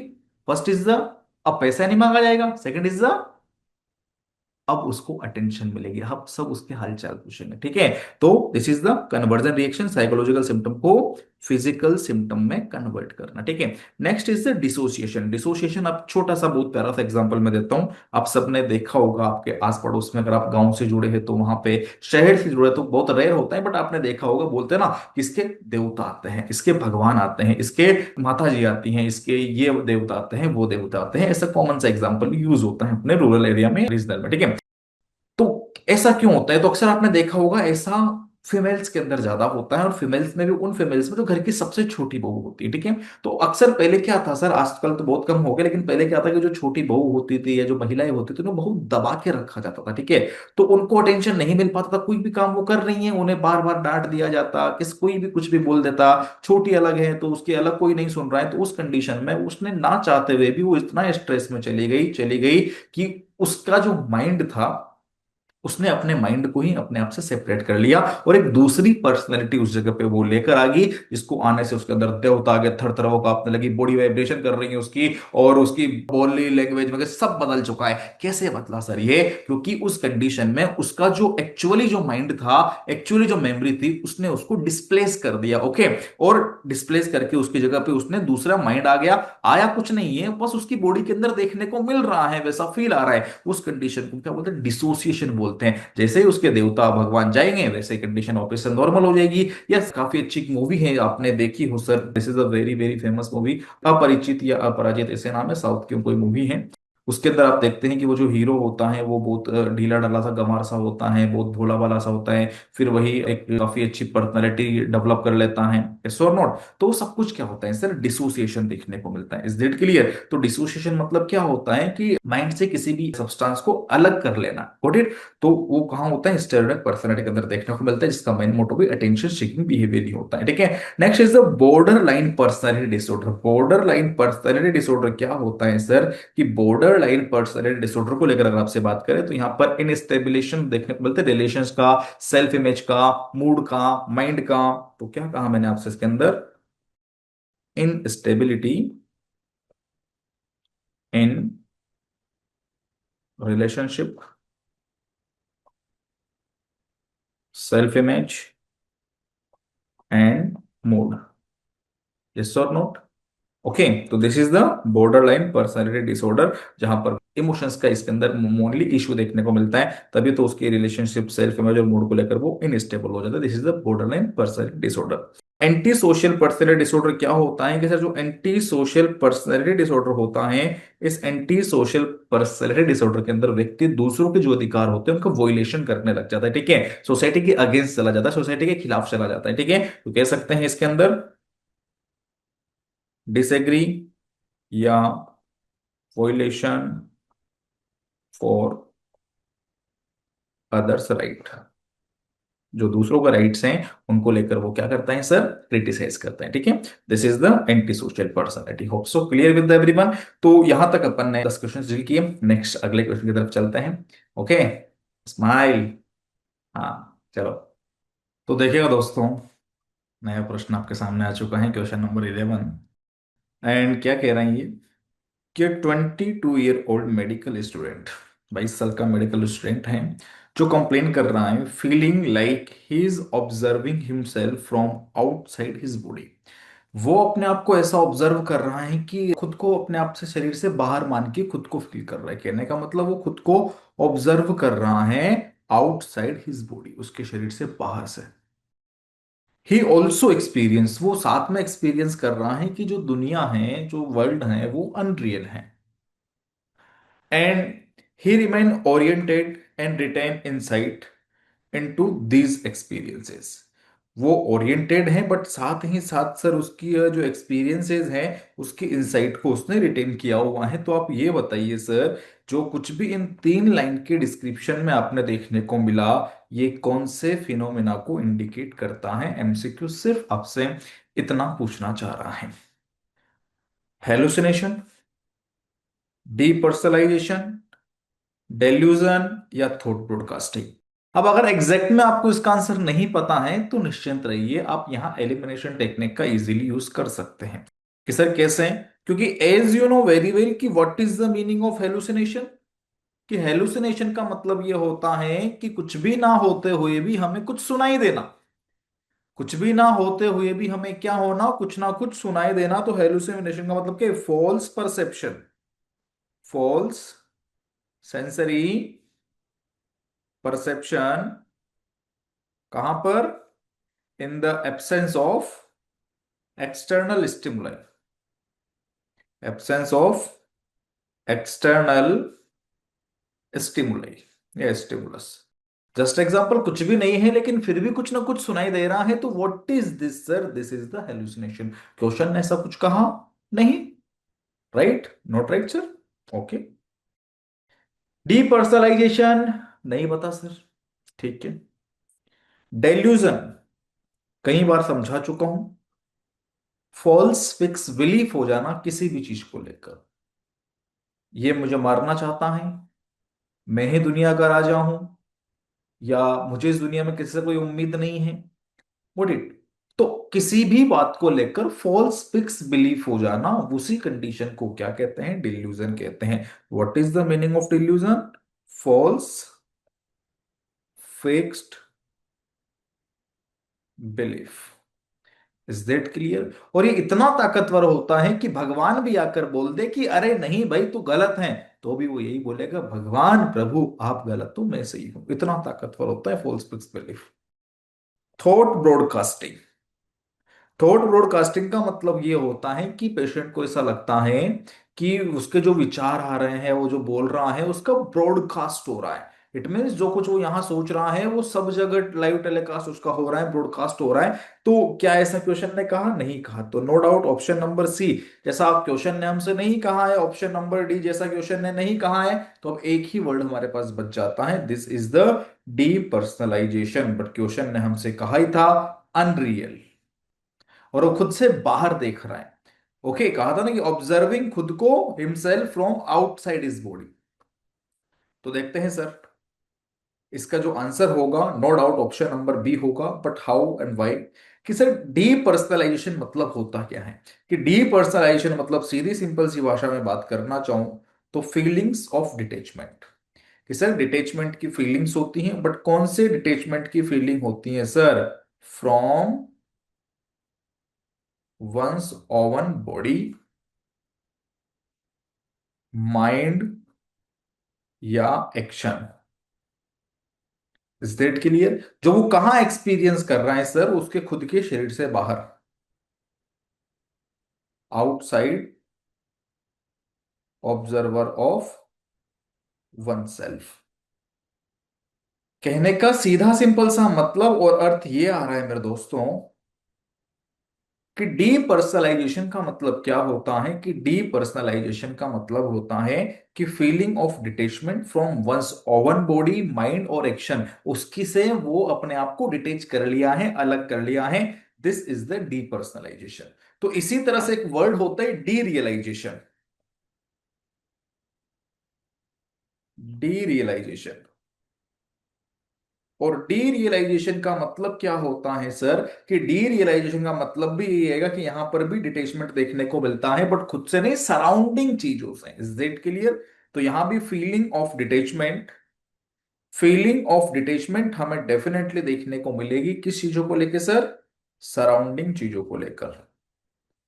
सराउंडिंग चीजों में क्या होगा? कि वर्ल्ड इज अनरियल, संसार नहीं है ये, झूठा है ये। क्या बोल सकता है वो? जो वर्ल्ड है वो अनरियल है।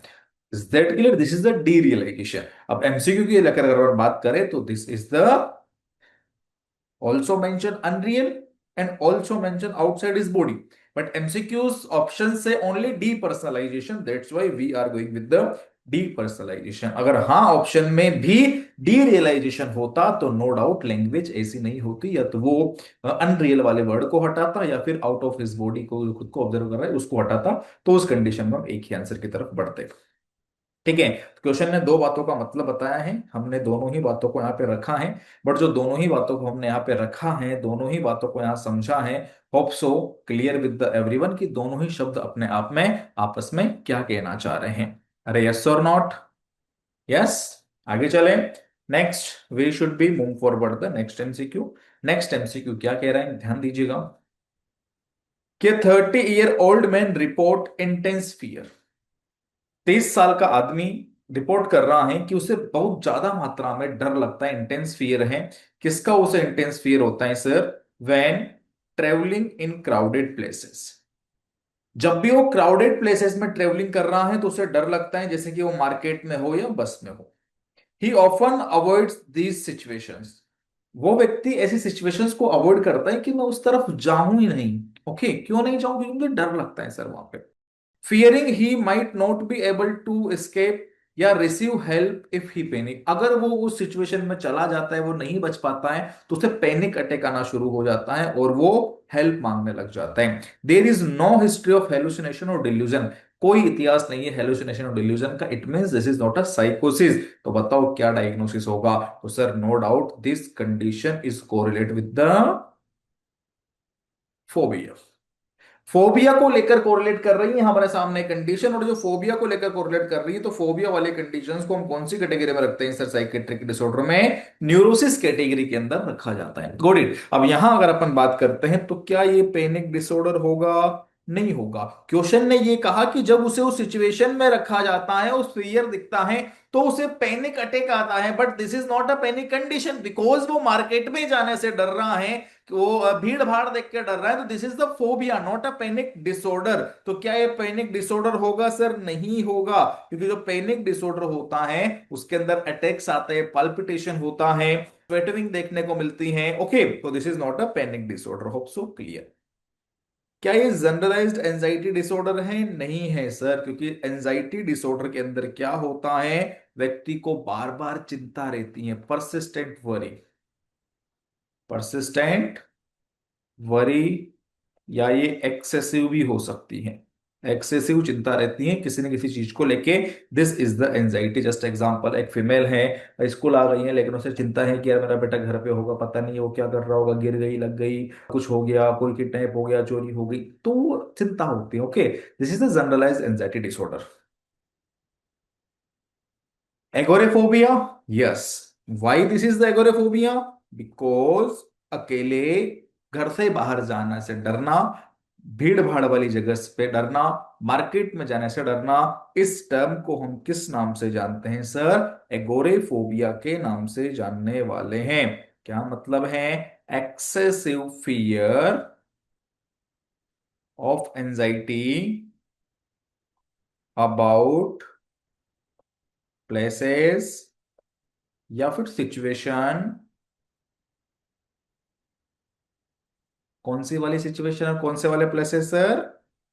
जो सिचुएशंस उसको मार्केट वाली हो, भीड़ भाड़ वाली हो, या जहां उसको पैनिक एंजाइटी अटैक देखने को मिल सके। Is that clear? तो उसे एंजाइटी आ जाती है प्लेसेस एंड सिचुएशंस को देख के। जो कौन से वाले हो सर? मार्केट वाले हो, या बसेस वाले हो, या ट्रैफिक वाले हो। ठीक है, दिस इज द एगोरेफोबिया। क्या this is social anxiety disorder? नहीं sir. What is the social anxiety disorder sir? Just example बोल दिया कि तुम्हें कल शाम को अपने सोसाइटी के अंदर कल शाम को न्यू ईयर इवनिंग का प्रोग्राम रखा गया है, तो न्यू ईयर इवनिंग के प्रोग्राम में आपको आना है और अपना आके आपको डांस करना है। ठीक है, आपने डांस खूब किया, आपने रूम में किया, बट वहां आपको स्टेज पे परफॉर्म करना है। अब 3 दिन पहले आपको बताया जा चुका है और आपने कभी परफॉर्म किया नहीं है। अब आपको घबराहट होगी, मैं कैसे करूंगा, कैसे करूंगा, किस चीज को लेकर? सोसाइटी में किसी एक्टिविटीज को लेकर। This is the social anxiety disorder. Got it? तो this is not a right answer. Right answer हमारे सामने क्लियर है, option number C will be the right and best answer in this case, in this category. Hope so clear with everyone. अरे yes और not? Okay, आगे चलें, आगे बढ़ते हैं नेक्स्ट क्वेश्चन की तरफ। और नेक्स्ट क्वेश्चन आपसे क्या कहना चाह रहे हैं? देखिएगा दोस्तों, कि 22 साल की महिला आती है, प्रेजेंट होती है, episode of the palpitation, heart rate बहुत ज्यादा बढ़ी हुई है, स्वेटिंग, पसीना आया हुआ है, trembling and fear of losing control. कहने का मतलब एक 22 साल की महिला आपको देखने को मिल रही है जो एक पैनिक अटैक के साथ में है, क्योंकि जो कुछ भी फीचर्स आपको देखने को मिले हैं, ये फीचर्स किसको लेकर इंडिकेट कर रहे हैं सर? पैनिक अटैक को लेकर ये सारे फीचर्स इंडिकेट कर रहे हैं। ठीक है, these episode are abrupt and peak within minutes. ये जो एपिसोड्स आपको देखने को मिल रहे हैं, ये abrupt and peak within minutes, मतलब कि एकदम से ये बहुत ज्यादा हैवी हो गए, विद इन मिनट्स या पीक पे पहुंच गया। तो इनिशियल ट्रीटमेंट क्या होगा? तो देखो भाई साहब, पैनिक अटैक है। अब पैनिक अटैक होगा, तो पैनिक अटैक का आपसे इनिशियल ट्रीटमेंट पूछा है। ओके, पैनिक अटैक का आपसे क्या पूछा है? इनिशियली ट्रीटमेंट पूछा गया है। अब जब पैनिक अटैक का आपसे इनिशियली ट्रीटमेंट पूछा जा रहा है तो आपको आंसर करना है पैनिक अटैक के ट्रीटमेंट को लेकर। अब यहां बात करते हैं, पैनिक अटैक वाली कंडीशन आती है तो इस कंडीशन में जो बेस्ट ड्रग हम दे सकते हैं, this is the SSRIs, selective serotonin reuptake inhibitor, as like sertraline. कि सर क्यों दे सकते हैं? कि ये वो ड्रग्स होती हैं, ऑप्शन नंबर सी में आंसर मेंशन कर रखा है कि ये वो ड्रग होती हैं जिनको हम इनिशिएट कर सकते हैं पैनिक अटैक वाली कंडीशन में। पैनिक अटैक वाले केस या वाली कंडीशन में इन्हें हम क्या कर सकते हैं? कंटिन्यू कर सकते हैं, बिकॉज ये क्या करते हैं सर? रेड्यूस करते हैं frequency and intensity of attack, and intensity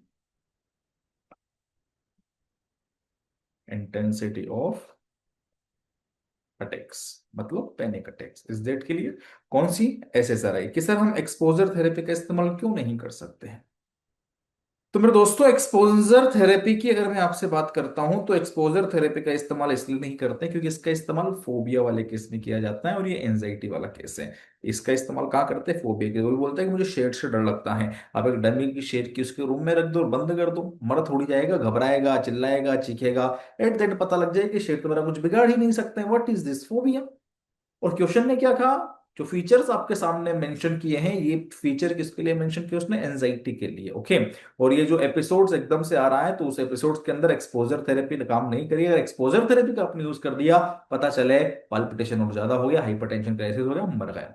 ऐसा काम नहीं करना। तो ये कहाँ यूज होती है? फोबिया वाले केस में यूज होती है। लॉन्ग टर्म बेंजोडाइजेपाइन का इस्तेमाल कर सकते हैं क्या सर? तो माय डियर्स, यहां बेंजोडाइजेपाइन को लेकर बात की जाए तो no doubt sir, acute attack में ये इफेक्टिव होगी। मना नहीं कर रहा हूं, एक्यूट अटैक में क्या होगी? ये इफेक्ट करेगी। बट क्वेश्चन ऑप्शन नहीं क्या कहते? Long term. अरे जब इनिशियली ट्रीटमेंट पूछा है तो लंबा क्यों चलाना यार? ट्रीटमेंट आपसे इनिशियली पूछा है ना, लंबा क्यों चलाना? नहीं तो फिर कहां देंगे? इसका आंसर होगा ये? नहीं होगा, बिल्कुल नहीं होगा, ये भी नहीं होगा। Antipsychotic like risperidone. अब एंटीसाइकोटिक का आप इसके अंदर यूज करेंगे क्या? नहीं, क्योंकि पैनिक डिसऑर्डर और साइकेट्रिक डिजीज होती है, दोनों डिफरेंट होती हैं। साइकेट्रिक जो बीमारी होती है उसके अंदर हम एंटीसाइकोटिक का इस्तेमाल करते हैं। And this is the panic attack. कब आया? एंजाइटी थी। कितनी देर तक? तो 5-10 मिनट, इससे ज्यादा नहीं होता है। 15 मिनट मैक्स टू मैक्स। तो उसके लिए एंजाइटी में अगर आप रेस्पिरेटर दोगे तो काम नहीं करेगी सर। ओके, तो ये सिर्फ एंटीसाइकोटिक के लिए यूज करते हैं, that's why this is not a right answer. तो क्या होगा हमारा सही answer sir? We are going with the option number C. Okay, clear with the everyone? अरे हाँ या ना? Hope so. Clear with the everyone. Next MCQs like this, कि which of the following psychological test, ऐसा कौन सा psychological test होता है जो मोस्ट अप्रोप्रिएटेड होता है assessing personality structure in a client जो सस्पेक्टेड है पर्सनैलिटी डिसऑर्डर से? क्वेश्चन ये पूछ रहा है, पर्सनैलिटी डिसऑर्डर को चेक करने के लिए क्या कोई टेस्ट है? यस, टेस्ट है। कौन सा है सर? वो MMSE, mini mental status examination है क्या सर? मतलब मिनी मेंटल स्टेटस एग्जामिनेशन। तो MMSE क्या पर्सनालिटी डिसऑर्डर को इंडिकेट करता है? नहीं सर, ये सिर्फ और सिर्फ कॉग्निटिव इंपेयरमेंट को बताता है। ठीक है, तो ये किसके बारे में इंफॉर्मेशन देता है sir? Cognitive impairment, just like dementia, just like only dementia. Got it? Next, bag depression inventory. तो नाम से पता चल रहा है डिप्रेशन। तो ये कहाँ कि सर ये इसके अंदर क्वेश्चनर होता है, क्वेश्चंस पूछे जाते हैं जो कि हमें किसके अंदर देखने को मिलता है? डिप्रेसिव सिम्टम्स की सीवियरिटी को देख के मिलता है। Okay, next, Rorschach inkblot test. तो सर जो रॉर्कशेक इनबॉल्ट टेस्ट हैं, क्या ये आपको इंफॉर्मेशन देगा पर्सनालिटी डिसऑर्डर के बारे में? Yes sir. कैसे हैं? बिकॉज रॉर्कशेक इनबॉल्ट जो टेस्ट आपको देखने को मिलता है, this is the classic projective test. ये प्रोजेक्टिव टेस्ट होता है और इस प्रोजेक्टिव टेस्ट के अंदर जो टेस्ट को परफॉर्म किया जाता है वो कार्ड्स के माध्यम से करते हैं, कलर के हेल्प से करते हैं, ब्लैक एंड व्हाइट चीजों से करते हैं। कहने का मतलब ये जो टेस्ट आपको देखने को मिल रहा है रॉर्कशेक इनबॉल्ट टेस्ट, ये प्रोजेक्टिव टेस्ट है जिसके अंदर कार्ड्स का, कलर्स का, ब्लैक एंड व्हाइट थीम का यूज किया जाता है। और उसके बाद में ये किसके बारे में इंफॉर्मेशन देता है सर? ये व्यक्ति की पर्सनैलिटी के बारे में इंफॉर्मेशन देता है। वेरी स्पेसिफिक, ये deep seated aspect of personality structure के बारे में बताता है, ऑफ पर्सनैलिटी स्ट्रक्चर के बारे में इंफॉर्मेशन देता है। और क्वेश्चन ने क्या पूछा था सर? पर्सनैलिटी डिसऑर्डर के बारे में बताने वाला टेस्ट कौन सा है? सर ऑप्शन नंबर सी है अभी तक तो, बट अभी ऑप्शन नंबर डी बचा हुआ है सर। बट इसने क्या कह दिया? Anxiety scale. तो ये किसके बारे में जानकारी देगा? एंजाइटी के सिम्टम्स के बारे में। किसके बारे में सर? एंजाइटी के सिम्टम्स के बारे में। यस और not? Definitely yes. Got it my dears? तो इस कंडीशन में आंसर क्या होगा कि हमने यहाँ एलिमिनेशन टेक्निक का यूज करके एमएमएससी को गलत किया क्योंकि ये डिमेंशिया में यूज होता है, डिप्रेसिव इन्वेंटरी को गलत किया क्योंकि ये डिप्रेशन के सिम्टम्स की सेवियरिटी को चेक करने के लिए होता है, एंजाइटी स्केल टेस्ट को गलत किया क्योंकि ये एंजाइटी के सिम्टम्स के लिए होता है। तो कौन सा बच गया सर? रॉर्कशेक इनबॉल्ट टेस्ट। हालांकि हल्की सी इंफॉर्मेशन दी है कि projectile test for the personality disorder, and इसके अंदर card, colour, black and white therapies का यूज करते हैं जो कि पर्सनैलिटी स्ट्रक्चर के बारे में बहुत अच्छे से इंफॉर्मेशन देता है। वो डिटेल में इसका प्रोसीजर होता है, वो आपको ध्यान नहीं रखना है, सिर्फ आपको नाम ध्यान रखना है कि पर्सनैलिटी को चेक करने के लिए कौन सा टेस्ट करते हैं या पर्सनैलिटी डिसऑर्डर के बारे में पता करने के लिए कौन सा टेस्ट करते हैं।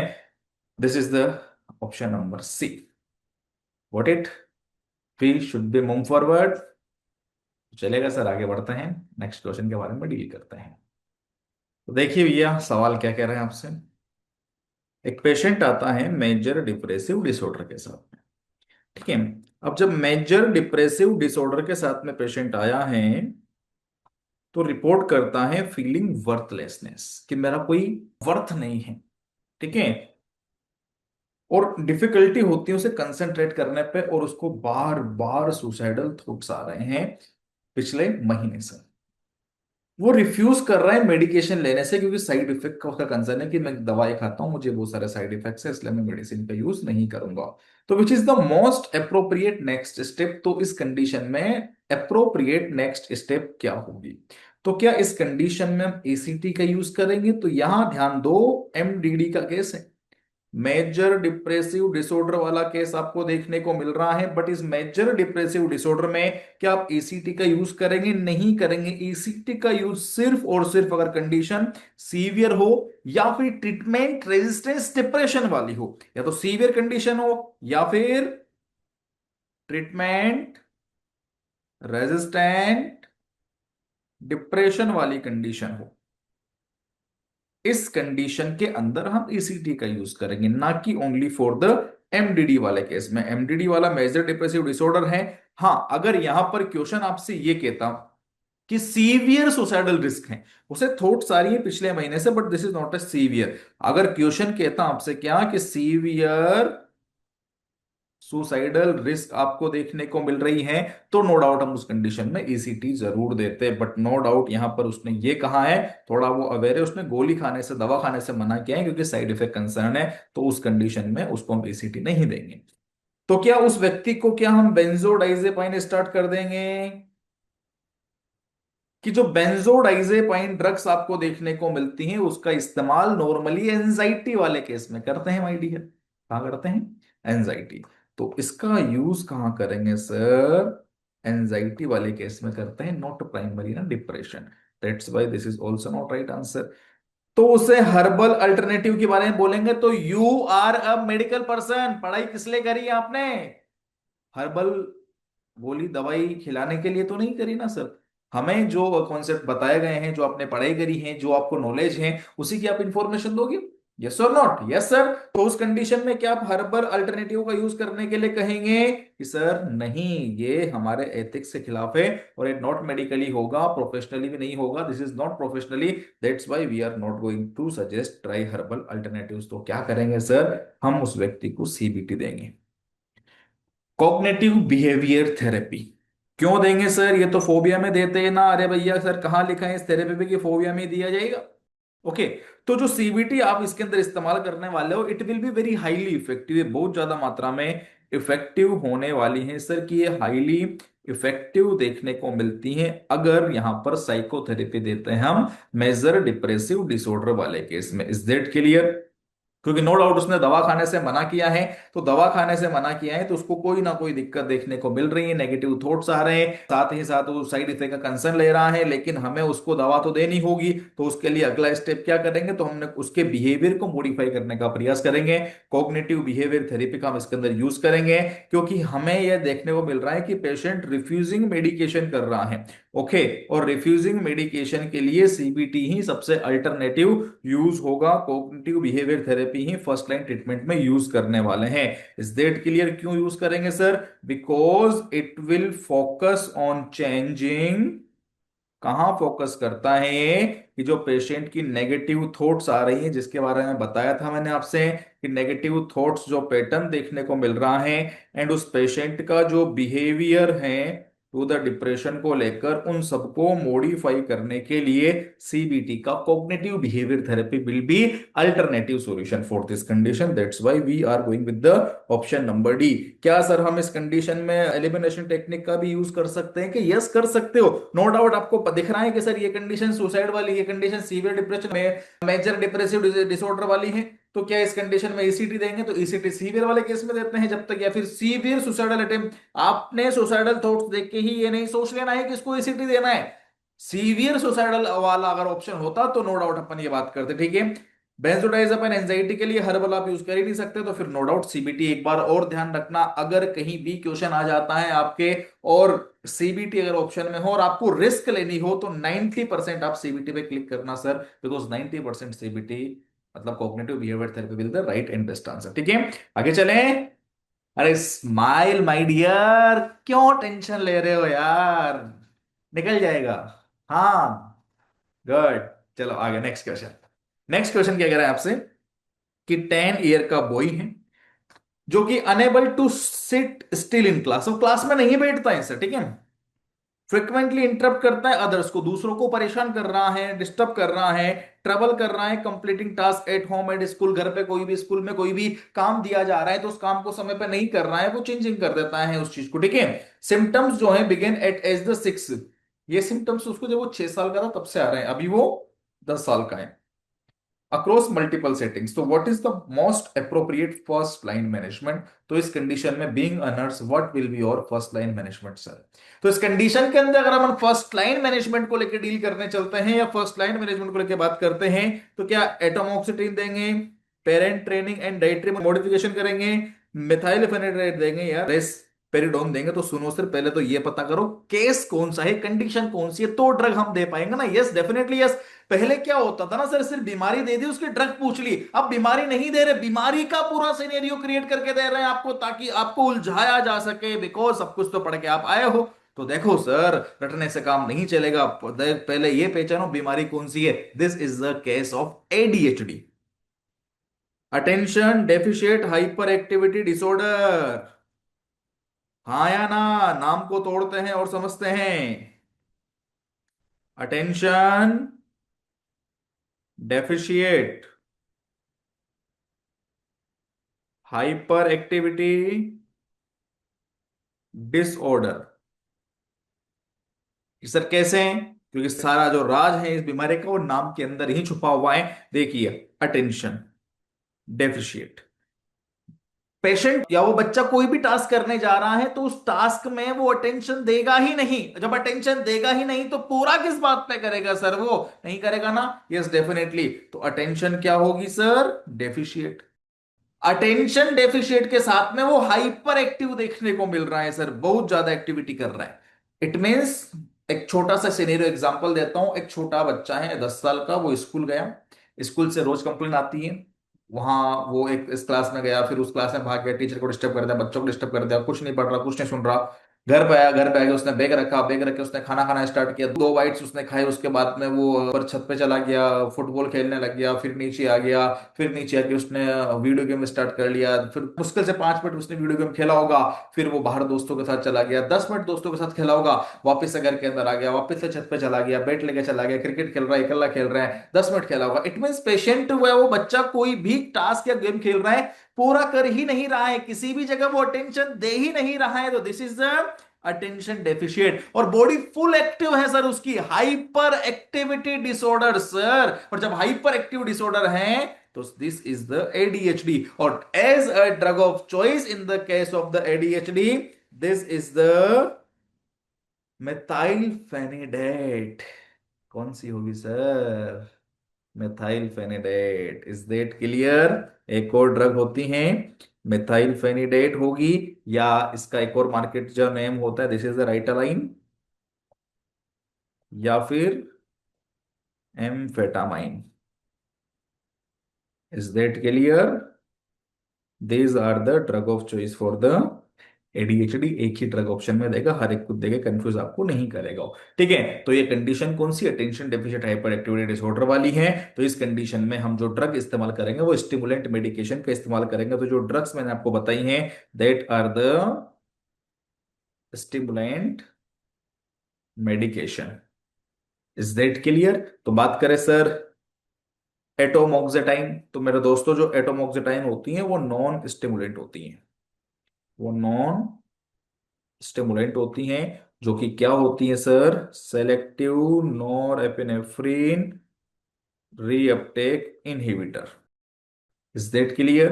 तो जो नॉन स्टिमुलेंट आपको देखने को मिल रही हैं, ये नॉन स्टिमुलेटिव सेकंड ऑप्शन होता है ना कि फर्स्ट ऑप्शन। हाँ, अगर मेथाइलफेनिडेट आंसर में नहीं होता, ऑप्शन में नहीं होता, तो हम इसको देते, ओके। बट हमारे पास ये ऑप्शन में है, that's why this is not right answer. Parental training और dietary modification will not be beneficial in this case, in this condition, because brain के न्यूरॉन्स में ही डिफॉल्ट है, ब्रेन के न्यूरॉन्स ही प्रॉपर काम नहीं कर रहे हैं, वो अटेंशन देने ही नहीं दे रहे, और हाइपर एक्टिविटी उसमें पेरेंटल ट्रेनिंग कोई काम नहीं करेगी, क्योंकि वो बच्चा है, छोटा सा बच्चा है, कितना ही समझा लो वो नहीं समझेगा सर। रेस्पिरेडोन इज एंटीसाइकोटिक, और इस एंटीसाइकोटिक को सीवियर एग्रेशन के लिए हम इस्तेमाल लेते हैं। कहां इस्तेमाल लेते हैं sir?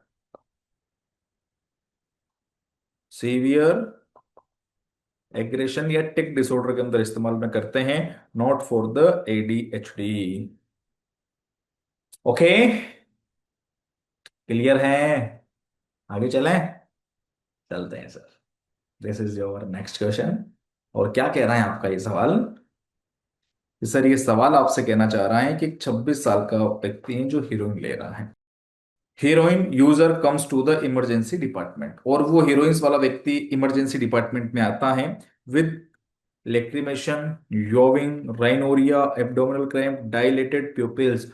Oh my God, that are the feature of the withdrawal symptom। ये जो सब कुछ आपको फीचर्स दिखाई दिए हैं, क्या हैं सर ये? That are the withdrawal symptom। और ये विड्रॉल सिम्टम किसके हैं? हेरोइन के हैं। हेरोइन क्या है सर? ऑपियोइड है सर। इट मीन्स ये जो सिम्टम्स देखने को मिल रहे हैं, ये हीरोइन के देखने को मिल रहे हैं, ओपियोइड के देखने को मिल रहे हैं। और ये जो ओपियोइड के सिम्टम्स आपको देखने को मिले, तो इस कंडीशन में क्या करोगे? पेशेंट कहाँ आया है? इमरजेंसी डिपार्टमेंट में आए हैं, तो वहां देंगे हम इसको बुप्रेनोर्फिन। कौन सी ड्रग देंगे सर? क्यों देंगे सर? क्योंकि जो बुप्रेनोफ्रिन होती है, this is the partial opioid agonist. This is the partial opioid agonist. तो पार्शियल ओपियोइड ये एगोनिस्ट हमें देखने को मिल रही है। और ये जो पार्शियल ओपियोइड एगोनिस्ट, नाम को देखिएगा, पार्शियल मतलब आधी अधूरी, ओपियोइड्स को बढ़ाने वाली है। कहने का मतलब है कि विड्रोल सिम्टम आ रहे हैं, तो उस कंडीशन में थोड़ी बहुत उसको हम क्या करेंगे, बाहर से ओपियोइड, एंटागोनिस्ट नहीं एगोनिस्ट है, ओपियोइड्स दे देंगे, ताकि उसकी क्रेविंग्स कम हो सके, उसकी बॉडी के अंदर जहां रिसेप्टर्स फीचर्स ये ला रहे हैं ओपियोइड्स वाले, वहां जाके ओपियोइड्स बाइंड हो सके और उसके जो सिम्टम्स हैं वो थोड़ा कम हो सके। दैट्स वाई इस कंडीशन में जो इस्तेमाल करते हैं वो बुप्रेनोर्फिन करते हैं। बाकी क्यों नहीं करते हैं इस बात को भी ध्यान से सुन लीजिएगा। एलिमिनेशन टेक्निक भी आप यूज कर सकते हैं इस कंडीशन में, बिकॉज जो फ्लूमेनाजिल होती है, तो फ्लूमेजेनिल जो है, दिस इज द एंटीडोट। किस कंडीशन के लिए होता है? बेंजोडाइजेपाइन के लिए। तो सर जो बेंजोडाइजेपाइन है, उस बेंजोडाइजेपाइन वाली कंडीशन में दिस इज द एंटीडोट। कौन? फ्लोमेंजिल। क्या है ये? क्वेश्चन किसके लिए? अपकमिंग एग्जाम के लिए। क्वेश्चन अगर आपसे पूछ लिया जाए कि बेंजोडाइजेपाइन की टॉक्सिसिटी हो गई है, बताओ कौन सी ड्रग दोगे? फ्लूमेजेनिल। फ्लूमेजेनिल कहां यूज की जाती है? वाइस वर्सा, कैसा भी क्वेश्चन पूछ ले, don't worry. Next question is like this, naloxone is the opioid antagonist. क्या है सर ये? ओपियोइड एंटागोनिस्ट होता है। एंटागोनिस्ट का मतलब क्या होता है सर? अगेंस्ट काम करता है ओपियोइड के। कहने का मतलब यह है कि अगर ओपियोइड की ओवरडोज हो जाती है, अगर हमें ओपियोइड की क्या देखने को मिले? ओवरडोज देखने को मिले, तो उस कंडीशन में नेलेक्सोन का यूज करते हैं। तो this is the antidote for the opioid overdose. Diazepam को लेकर बात करते हैं, तो ये क्या होती हैं? ये बेंजोडाइजेपाम होती हैं। बेंजो डाइजेपाम होती हैं, जो कहाँ यूज करते हैं सर? कि सर ये ट्रीटमेंट होता है किसके लिए? एंजाइटी के लिए, एजिटेशन के लिए, या सीजर्स के लिए, but not a primary use for the heroine withdrawal symptoms. Good. तो नो डाउट आंसर हमारे पास आ चुका है दोनों टेक्निक से। राइट आंसर होगा bupredin, sorry, buprenorphine. Okay, option number C will be the right answer in this case, in this condition. Okay, we should be move forward. Yes, तो आगे अगले सवाल की बात करते हैं। और अगला सवाल आपसे क्या कहना चाह रहा है मेरे दोस्तों? देखिएगा, काफी अच्छा सवाल आपके सामने आया है। एक 80 साल का व्यक्ति हॉस्पिटलाइज्ड हो चुका है, और ये जो 80 साल का व्यक्ति हॉस्पिटलाइज्ड हुआ है, वो एकदम से डिसओरिएंटेशन हो गया। डिसओरिएंटेशन होते ही आपके दिमाग में सबसे पहली बात जो क्लिक करनी चाहिए वो होना चाहिए डिलीरियम। Is that clear? तो डिसओरिएंटेशन हो गया, इनअटेंटिव है, and agitated during the night. उसके जो सिम्टम्स हैं वो फ्लक्चुएट करते हैं throughout the day. He is found pulling at IV line and shouting at staff. वो अपने आप को आईवी लाइन पे देखता है और स्टाफ पे चिल्लाता है। तो बताओ क्या डायग्नोसिस होगा? तो कहने का मतलब यह है कि जो कुछ भी आपको देखने को मिला, ये सब कुछ क्या है? एक्यूट। सर कैसे? अरे क्वेश्चन ने साफ कहा तो है सडनली, और सडनली वो डिसोरिएंट हो चुका है, एकदम से वो आईवी लाइन खींच के शाउटिंग कर रहा है, तो एवरीथिंग इज द एक्यूट। अब एलिमिनेशन टेक्निक का यूज करना सिखा रहा हूं मैं आपको। एल्जाइमर डिजीज नहीं? क्यों नहीं सर? क्योंकि एल्जाइमर डिजीज जो होती है, वो उसका जो ऑनसेट है वो ग्रेजुअल देखने को मिलता है। ओके, तो इसका जो ऑनसेट होगा सर, वो ग्रेजुअल होता है, कुछ महीनों से लेके कुछ साल का हो सकता है, over month two years. Okay, जो प्रोग्रेसिवली डिक्लाइन होता है, एकदम से नहीं होता है। ओके, और प्रोग्रेसिवली ये बढ़ता हुआ देखने को मिलता है। ठीक हो रहा है डिक्लाइन, बट एकदम से कुछ भी नहीं होता है एल्जाइमर में। ठीक है, तो राइट आंसर होगा, नहीं होगा। डिलीरियम तो मैंने डिसोरिएंटेशन बोलते ही, ये देखते ही बोल दिया था। होल्ड करते हैं, उसको बाद में बात करेंगे। Vascular dementia and leave body dementia, तो जो दोनों ही डेमेंशिया आपको देखने को मिल रहा है, इन दोनों ही डेमेंशिया का अगर ग्रेजुअली इसके ऑनसेट की बात करें, तो वो ग्रेजुअल ऑनसेट हमें देखने को मिलेगा। Is that clear? और जब ग्रेजुअल ऑनसेट है, और ये कंडीशन किसको लेकर है? मेमोरीज को लेकर। डिमेंशिया मतलब मेमोरी, भूल रहे हैं वो चीजों को। Vascular dementia, just example case of the stroke, blood vessel block, brain की ब्लड सप्लाई खत्म, डैमेज, उसको क्या हो गया? डिमेंशिया हो गया। ल्यू बॉडीज डिमेंशिया, कॉग्निटिव फ्लक्चुएशन होता है इसके अंदर, कॉग्निटिव फ्लक्चुएशन देखने को मिलता है, में भी हेलुसिनेशन हो सकता है। बट वही बात ना, कंडीशन कौन सी है? ग्रेजुअल।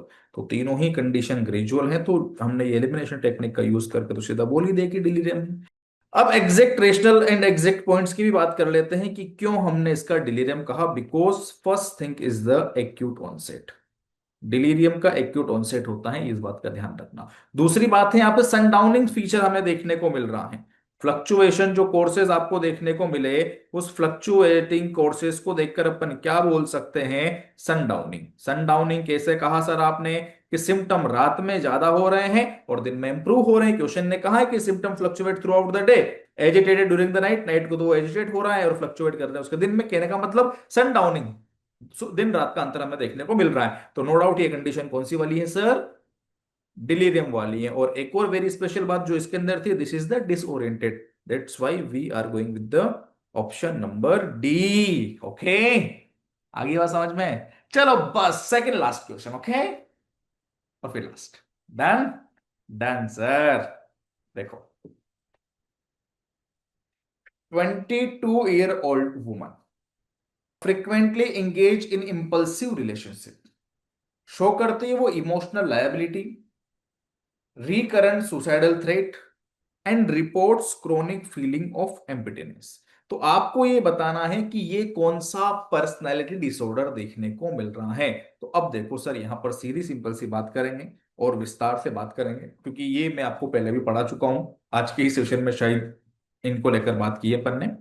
देखिएगा सर, सीधी बात करें तो ये क्वेश्चन शो कर रहा है बीपीडी को, बॉर्डर लाइन पर्सनैलिटी डिसऑर्डर। कि सर कैसे बॉर्डर लाइन पर्सनैलिटी डिसऑर्डर को शो कर रहे हैं? क्योंकि सर यहां पर बॉर्डर लाइन पर्सनैलिटी डिसऑर्डर को बताने के पैटर्न होता है 4 पॉइंट से। ओके, अब वो 4 पॉइंट कौन कौन से देखने को मिलते हैं जो क्वेश्चन में अवेलेबल हैं? सबसे पहला point, interpersonal relationship. Interpersonal relationship, और इस रिलेशनशिप के अंदर पेशेंट का बिहेवियर कैसा है? इंपल्सिव है, हाँ है। इंटेंस है, हाँ है। अनस्टेबल है, हाँ जी सर है। ठीक है। दूसरा feature, self image. Self image, शायद पहले डिटेल से बात नहीं की थी इसके बारे में, तो अभी बात कर लेते हैं। सेल्फ इमेज, या जिसे आइडेंटिटी के नाम से भी जानते हैं, जो क्या देखने को मिल रही है सर? Feelings, emptiness. एम्प्टीनेस, ठीक है। नेक्स्ट, अगली बात करते हैं, नंबर थर्ड, अफेक्ट। हाँ, कहाँ है? Emotional liability. अफेक्ट मतलब मूड। मूड लॉन्ग टर्म के लिए इस्तेमाल करते हैं, शॉर्ट टर्म के लिए अफेक्ट इज ओके। ठीक है। अफेक्ट में क्या देखने को मिला आपको? Emotional lability. And next fourth is a very important, impulsivity. और इंपल्सिविटी को लेकर बात करें तो क्वेश्चन ने कहा suicidal threats. What is this? Impulsivity. तो व्हाट इज दिस सर? तो ये जो चार बातें मैंने आपसे कही हैं, ये चारों ही बॉर्डर लाइन पर्सनैलिटी डिसऑर्डर को लेकर इंडिकेट करती हैं। तो कहाँ है बॉर्डर लाइन पर्सनैलिटी डिसऑर्डर? ये रहा ऑप्शन नंबर डी। बात करें हिस्टेरियोनिक, तो याद करो राजपाल यादव का एग्जांपल, हिस्टीरिया कन्वर्जन रिएक्शन, याद आ गया? हाँ याद आ गया। याद करो अपरिचित मूवी, हाँ अपरिचित थी, अपराजित नहीं अपरिचित थी, अपरिचित मूवी का एग्जांपल याद आ गया? हाँ आ गया सर। किसी को देवता आ रहे थे, याद आ गया? हाँ आ गया सर। ठीक है, ये मैं एक्सप्लेन कर चुका हूँ ऑलरेडी, ये नहीं है। नार्सिस्टिक पर्सनैलिटी डिसऑर्डर, शायद मैं इसको भी एक्सप्लेन कर चुका हूँ, जो ग्रेंडियोसिटी वाला केस था, अपने आप को राजा समझता है, भगवान समझता है, उसे सिर्फ खुद की इमेज प्यारी है, उसे खुद का फेम चाहिए, खुद का नाम चाहिए, दुनियादार से कोई मतलब नहीं है सर इसको। ठीक है। एंटी सोशल पर्सनैलिटी डिसऑर्डर, बोलो समझा नहीं समझा? यहाँ समझा दिया। सर व्यक्ति क्या करता है, जो दूसरों के राइट से उनका वोलेशन करता है, मैं आपको पहले एक्सप्लेन कर चुका हूं, तो no need to further discussion about बाकी अदर ऑप्शंस, आज के सेशन में पहले पढ़ा दिया है। ओके, तो राइट आंसर थोड़ा सा बच गया था, इसके बारे में डिटेल से बात करना, तो मैंने अभी यहां बात कर ली। ठीक है, आगे चलें। We should be move forward the last and final MCQ my dear, this is the this 45 year की ओल्ड महिला आती है, फ्लुक्सिटी ले रही है डिप्रेशन वाले केस में, उसको डेवलप हो गए tremors, confusion, hyper reflexia and fever after starting tramadol for the back pain. साथ में उसको ट्रेमाडोल भी चल रही है कमर दर्द के लिए। तो बताओ डायग्नोसिस क्या होगा? याद ना हो तो बताना चाहूंगा, शायद ऐसा प्रश्न हमने पहले डील तो नहीं किया है, लेकिन इस प्रश्न के जो फीचर्स हैं वो मैंने कहीं ना कहीं ऑप्शंस में आपसे जरूर डील कर लिए होंगे। इसीलिए अगर मैं हर ऑप्शन को इतना समझा रहा हूं तो उसका एक ही मतलब होता है कि इन फ्यूचर वापस से आपके एग्जाम में सवाल देखने को मिल सकते हैं, जो कि सबूत ये रहा। देखो सर क्या कहा, सेरेटोनिन सिंड्रोम, तो एक सवाल आया था जहां सेरेटोनिन सिंड्रोम भी था, और मैंने समझाया था कि सेरेटोनिन सिंड्रोम में क्या होता है, हाइपर रिफ्लेक्सिया होता है, कंफ्यूजन होता है, ट्रेमर्स नहीं कहा था जो यहां आ गया है। ओके, तो सेरेटोनिन सिंड्रोम कहाँ होता है, डिप्रेशन वाले केस में जो फ्लक्सुटिन चल रही होती है तो उस कंडीशन में देखने को मिलता है, बिकॉज फ्लक्सुटिन क्या होती है, SSRI होती है।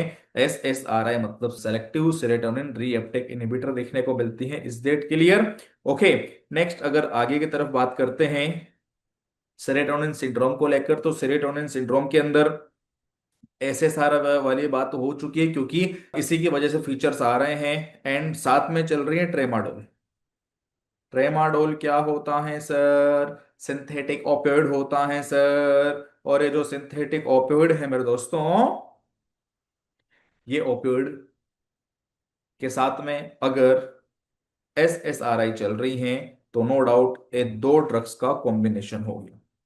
क्या हो गया, कॉम्बिनेशन, तो कंबाइन होगी दो ड्रग। ओके, और ये जो दोनों ही ड्रग कंबाइन हो जाती हैं तो कंबाइन होने के बाद में ये लीड कर सकती है, सेंट्रल नर्वस सिस्टम को अफेक्ट कर सकती है, और वहां पर एक सिम्टम्स का ट्रेड हमें देखने को मिलता है। ट्रेड मतलब तीन चीजें देखने को मिल सकती हैं। First is the autonomic instability. Instability, what is this, this is the fever. Question ने भले ही कहा है क्वेश्चन ने फीवर ये रहा। Second thing is the Altered mental status. Altered mental status मतलब कंफ्यूजन कहाँ है, ये रहा। Number third, neuro muscular excitation. Neuromuscular excitation जहां ट्रेमर्स या हाइपर रिफ्लेक्सिया देखने को मिल रहे हैं। ठीक है, ट्रेमर्स या हाइपर रिप्लेक्सिया देखने को मिल रहा है। Is that clear? Yes clear. तो ये सब कुछ सिम्टम किसके थे, सेरोटोनिन के थे। कि सर ये न्यूरोलेप्टिक माइग्रेन सिंड्रोम के क्यों नहीं थे, क्योंकि सर ये एंटी साइकोटिक की वजह से होते हैं। किसकी वजह से होते हैं, एंटी साइकोटिक की वजह से होते हैं। और ड्रग कौन सी चल रही है, डिप्रेशन वाली चल रही है, एंटी डिप्रेसेंट चल रही है, फ्लुक्सिटिन चल रही है। This is not right answer. Lithium toxicity, क्योंकि फ्लुक्सिटिन चल रही है तो लिथियम का कोई मतलब ही नहीं बनता है सर। ट्रेमाडोल के विड्रॉल सिम्टम आना स्टार्ट हो गए। अरे सर ट्रेमाडोल तो स्टार्टिंग है ना, कि वो एकदम से छोड़ दियो। That's why this is also not a right answer. ठीक है, चलिएगा मेरे दोस्तों, तो हमारे सेशन को खत्म करते हैं और मुलाकात करते हैं आपसे अगले सेशन में। तब तक के लिए हंसते रहिए, मुस्कुराते रहिए और बने रहिए टीएस डिजिटल के साथ में। तब तक के लिए आप सभी साथियों का बहुत बहुत धन्यवाद। Thank you so much. Wish you all the very best. Bye bye. जय हिंद, जय भारत। धन्यवाद।